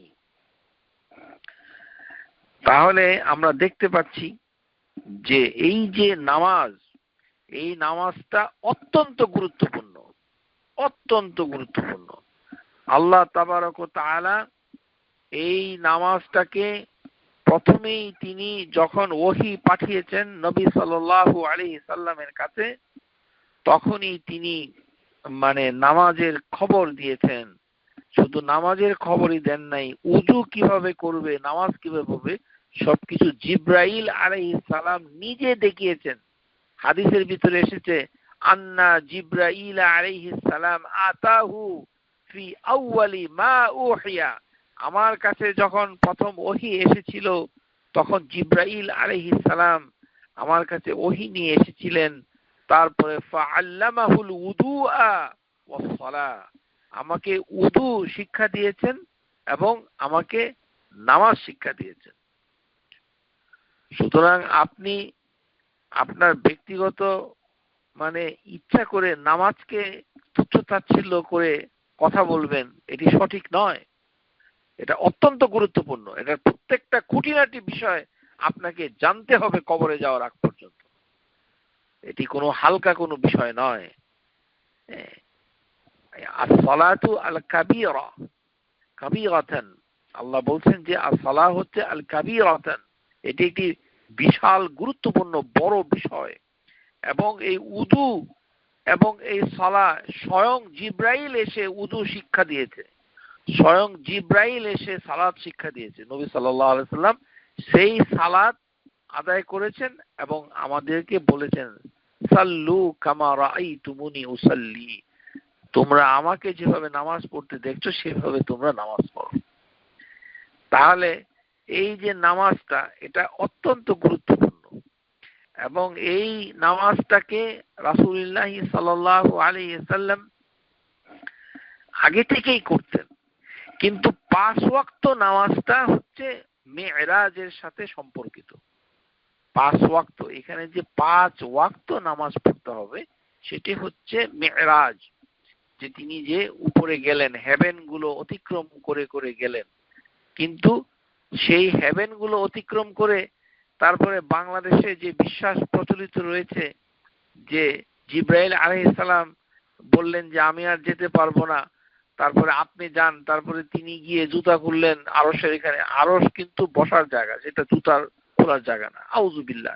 এগুলো আল্লাহ এবং তার রাসূল সম্পর্কে মিথ্যা বলা, এগুলো বলে। এই হচ্ছে আমার দেশ। এখানে কোনো প্রমাণ নাই যে মেরাজের ভ্রমণের সময় আল্লাহ তাবারক ওয়া তাআলা নবী সাল্লাল্লাহু আলাইহি ওয়াসাল্লামের সাথে কথা বলেছেন। কোনো হাদিসে এর কোনো প্রমাণ নাই। উনি উপরে গিয়েছেন এর মানে এই নয় যে তিনি তার সাথে কথা বলেছেন। তিনি যেটা করেছেন সেটি হচ্ছে আল্লাহ তাবারক ওয়া তাআলা তাকে ওহী দিয়ে জানিয়েছেন। ফাআওহাল্লাহু ইলাইয়া মা আওহা। এটা হাদিস সহিহ বুখারীতে এসেছে যে আল্লাহ তাবারক ওয়া তাআলা আমার উপরে ওহী করেছেন যেভাবে তিনি ওহী আমার উপরে করেন। ও ফারাদা আলাইয়া 50 সালাহ, আমার কাছে 50টা নামাজের জন্য ফরজ করে দিলেন। কুল্লা ইয়াউমিন ওয়া লাইলা, দিনে রাতে 50 ওয়াক্ত। এই হাদিস ভালো করে যদি পড়েন তাহলে দেখবেন যে মুসা আলাইহিস সালাম আল্লাহ রাসূল সাল্লাল্লাহু আলাইহি সাল্লামকে বলছেন যে ইরজিই ইলা রাব্বিক, আপনি আপনার রবের কাছে যান। ফাসাআলাহু তাখফিফা, এবং আমি গিয়ে আবার তাকে নামাজটাকে কমাতে বললাম। এখানে কিন্তু কথা বলা প্রমাণিত হয় না। এখানে যেটা প্রমাণিত হয় যে আল্লাহ তাবারক ওয়া তাআলার সাথে তিনি চেয়েছেন ফাসআলু তাখফিফা। এইভাবে রাসূলুল্লাহ সাল্লাল্লাহু আলাইহি সাল্লাম একবার গিয়েছেন, ফিরে এসেছেন, আবার গিয়েছেন, ফিরে এসেছেন। তখন মুসা আলাইহিস সালাম পঞ্চমবারে তিনি বলেছিলেন যে قال يا محمد إنهن 5 صلوات كل يوم وليلة لكل صلاة 10, এবং তাকে আল্লাহ তাবারক ওয়া তাআলা বলে দিলেন। তাহলে এই যে বলে দিলেন এটি হচ্ছে ওয়াহী, ওয়াহীর মাধ্যমে বলা। এইজন্য ইমাম তাহাবী আকীদাতুত তাহাবীতে তিনি কি বলছেন? তিনি বলছেন যে ওয়াল মি'রাজ আল হক, মি'রাজ হচ্ছে সত্য। ওয়াকাদ আসরা বিন নবী ই'রাজু বিশখসিল ইয়াকযা ইলা সামা, যে উপরের দিকে যে হেভেন আছে সেই হেভেনে আল্লাহ তাবারক ওয়া তাআলা তার নবীকে সশরীরে নিয়ে গেছেন। সুম্মা ইলা হাইসু শা আল্লাহু মান আ'লা, এত উপরে নিয়ে গেছেন যতটা আল্লাহ তাবারক ওয়া তাআলা তিনি ইচ্ছা করেন। আমরা সেটা জানি না কতটুকু দূর। সেটার একটা বর্ণনা ইবনে আব্বাস যেটা বলেন সেটি হচ্ছে সামিআ সারাফিল কালাম, যেখান থেকে খসখস শব্দ শোনা যায় সেই পর্যন্ত। আমরা জানি না এটা কোন জায়গা। এটা এমন নয় যে প্রেসিডেন্ট সেক্রেটারির সাথে দেখা করতে গেছে, যেটা বাংলাদেশের মানুষের আকীদা। এগুলি মিথ্যা মিথ্যা। আল্লাহ সম্পর্কে মৌলিক ধারণার অভাব এত প্রকট, যার জন্য মানুষ এগুলো বিশ্বাস করে বসে আছে। আল্লাহ তাবারক ওয়া তাআলা রাসূলুল্লাহ সাল্লাল্লাহু আলাইহি সাল্লামকে নিয়ে গেছেন উপরে। কত উপরে সেটা আল্লাহই ভালো জানেন, we do not know. Number 1। Number 2, তিনি ওয়া আকরামাহুল্লাহু বিমা শাআ ওয়া আওহা ইলাইহি মা আওহা, এবং তিনি ওহী করেছেন তার উপরে যেভাবে তিনি ওহী করেন। এই কথাটা কে বলেছেন? ইমাম তাহাবী, আকীদাতুত তাহাবিয়া, ভালো করে পড়ে দেখুন। তার মানে এরকম দেখা সাক্ষাৎ করেন নাই, সরাসরি কথা বলেন, এই কথা বলাও যাবে না। আল্লাহ তাবারক ওয়া তাআলা ওহী করেছেন। এটাই হচ্ছে আমাদের আকীদা। এখন আল্লাহ তাবারক ওয়া তাআলা সাথে তিনি যে উপরে গেলেন, তাহলে এই দেখাটা, এই যাওয়াটাকে কি বলা হয়? যে তিনি উপরে নিয়ে গেলেন, এটা এক ধরনের মানে আল্লাহ তাবারক ওয়া তাআলার ইচ্ছা যে এভাবেই তিনি সেটা করেন। আল্লাহ তাবারক ওয়া তাআলা এর সাথে মানুষেরও এরকম এই সাক্ষাৎ হবে। এই সাক্ষাৎকে বলা হয় লিকাউল্লাহি তাআলা। আল্লাহর একটি সিফাত হচ্ছে আল্লাহ তাবারক ওয়া তাআলা লিকাউল্লাহি তাআলা করে, এটা সম্পর্কে জ্ঞান অর্জন করতে হবে। আল্লাহর সাথে সাক্ষাৎ এটি একটি ভিন্ন জিনিস, ভালো করে শিখে রাখুন। মুলাকাতুল্লাহি তাআলা, মুলাকাতুল্লাহি তাআলা, আল্লাহর সাথে সাক্ষাৎ, meeting with Allah, meeting with Allah, আল্লাহ সম্পর্কে এটা একটি বিশেষ জ্ঞান। মুলাকাতুল্লাহি তাআলা অথবা লিকাউল্লাহি তাআলা, আল্লাহর সাথে সাক্ষাৎ করার অর্থ কি? What do you know about meeting Allah? এটার দুটো অর্থ আছে। একটা হচ্ছে মৃত্যু, ফাইন্না লিকা আল্লাহি তাআলা ইয়াকুন বাদাল মাউত ওয়া ইয়াকুন ইয়াউমাল কিয়ামা। আল্লাহর সাথে সাক্ষাৎ দুই জায়গায় হবে অথবা দুইটা সময়ের পরিপ্রেক্ষিতে হবে। একটি হচ্ছে বাদাল মাউত, আরেকটি হচ্ছে ইয়াউমাল কিয়ামা। তাহলে আল্লাহর সাথে সাক্ষাৎ, এই যে তাওহীদের বইগুলো বাজারে আছে এখানে কিন্তু এই জিনিসটা নাই, ভালো করে শিখে রাখুন।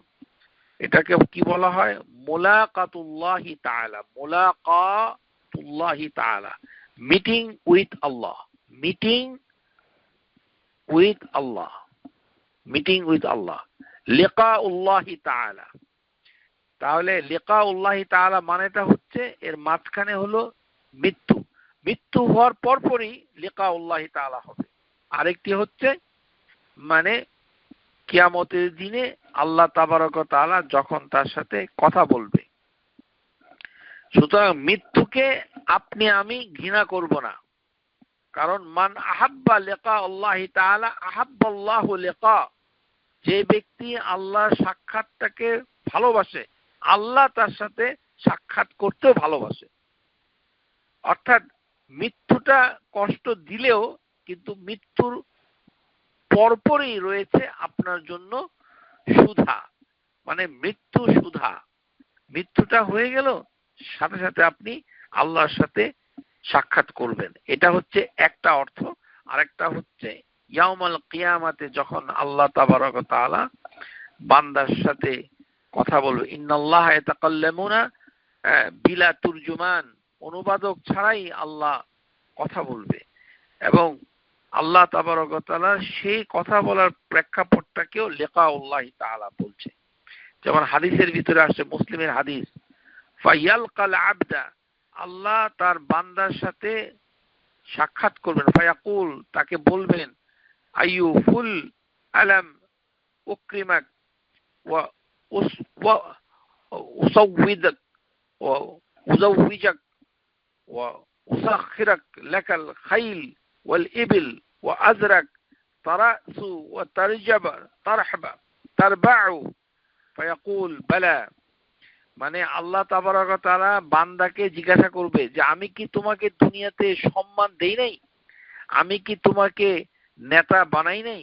আমি কি তোমাকে সুন্দর একটা স্বামী, হ্যান্ডসাম একটা স্বামী অথবা বিউটিফুল একটা ওয়াইফ তোমাকে কি দেই নাই? তোমাকে কি আমি বাহন হিসাবে ঘোড়া এবং উট দেই নাই? তোমাকে কি এই ধরনের অপরচুনিটি দেই নাই? তখন সে স্বীকার করবে যে দিয়েছেন। তাহলে আমার সাথে যে তুমি দেখা হবে সেটা তুমি কেন মনে করো নাই? আফা জানান্তা আন্নাকাল মুলাকি, কেন তুমি এটা মনে যে আমার সাথে তোমার দেখা হবে? ফায়াকুল, না, আমি এটা মনে করতে পারি নাই।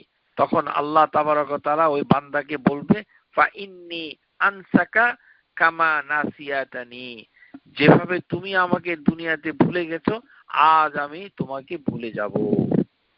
তাহলে আল্লাহ তাবারক ওয়া তাআলার ফেরেশতাদের, সম্মানিত ফেরেশতাদের সাথে কথা বলছেন, কিন্তু মানুষের সাথে আল্লাহ তাবারক ওয়া তাআলা কথা বলেন না। মানুষের সম্পর্কে সম্মানিত ফেরেশতাদের সাথে তিনি কথা বলেন। এই জন্য তিনি সম্মানিত হয়ে যাচ্ছেন। আর আল্লাহ তাবারক ওয়া তাআলা মানে তার সাথে কথা যেরকম বলা হয়েছে মুসা আলাইহিস সালামের মাধ্যমে, তেমনটি নবী সাল্লাল্লাহু আলাইহি ওয়াসাল্লামের মাধ্যমে হয়নি, কিন্তু তার সাথে ওহীর মাধ্যমে কথা হয়েছে। আর আরেকটি হচ্ছে যে আল্লাহর সাথে সাক্ষাৎ, এটি আমাদের আকীদার অংশ। এই সাক্ষাতের দুইটি পর্যায় রয়েছে। একটি হচ্ছে বাদাল মাউত, মৃত্যুর পরপর। মৃত্যুর পরপর সাক্ষাৎটা কিরকম এর কোনো বর্ণনা সহিহ হাদিসে নাই। শুধু এটাই বলা হয়েছে যে মৃত্যু হওয়ার সাথে সাথে আল্লাহর সাথে বান্দা সাক্ষাৎ হবে।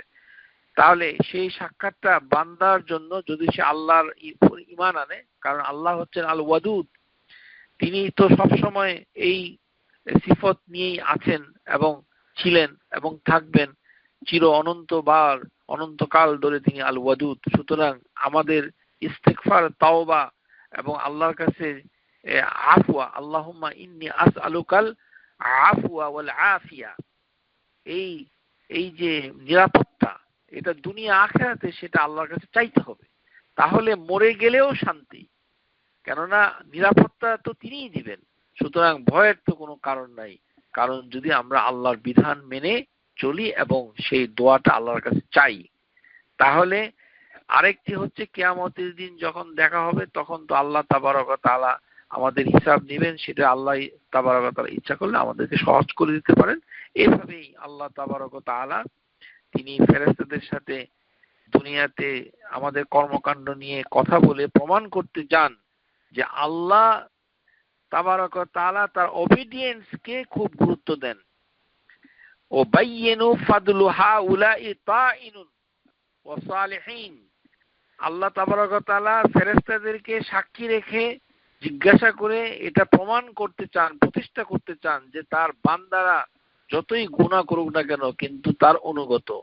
তাইনিন ও সালিহিন, এবং তার প্রতি হাইসু রুজুউ ওয়া খাফু বিল গায়ব, এবং তারা না দেখে আল্লাহকে ভয় করে এবং আল্লাহর প্রতি আশা রাখে। ওয়ালাম ইয়ারাহু, যদিও তারা তাকে দেখে নাই। এটাকে প্রমাণ করার জন্য আল্লাহ তাবারক ওয়া তাআলা ফেরেশতাদের সাথে কথা বলেন। আর আরেকটি কারণ হচ্ছে যে তাদের ইবাদতের ভিতরে যেন তাদের উৎসাহ উদ্দীপনা আরো বেড়ে যায়, সেটা সাক্ষী রাখার জন্য, সেটাকে আরো মানে সম্ভাবনাটাকে আরো উজ্জ্বল করার জন্য আল্লাহ তাবারক ওয়া তাআলা ফেরেশতাদের সাথে বান্দার এই কর্মকাণ্ড নিয়ে কথা বলেন। ওয়া আখিরুদ দাওয়ানা আনিল হামদুলিল্লাহি রাব্বিল আলামিন। আসসালামু আলাইকুম ওয়া রাহমাতুল্লাহি ওয়া বারাকাতুহু। Subscribe to our YouTube channel, Know Tawhid First, and press the bell icon to get new video notifications.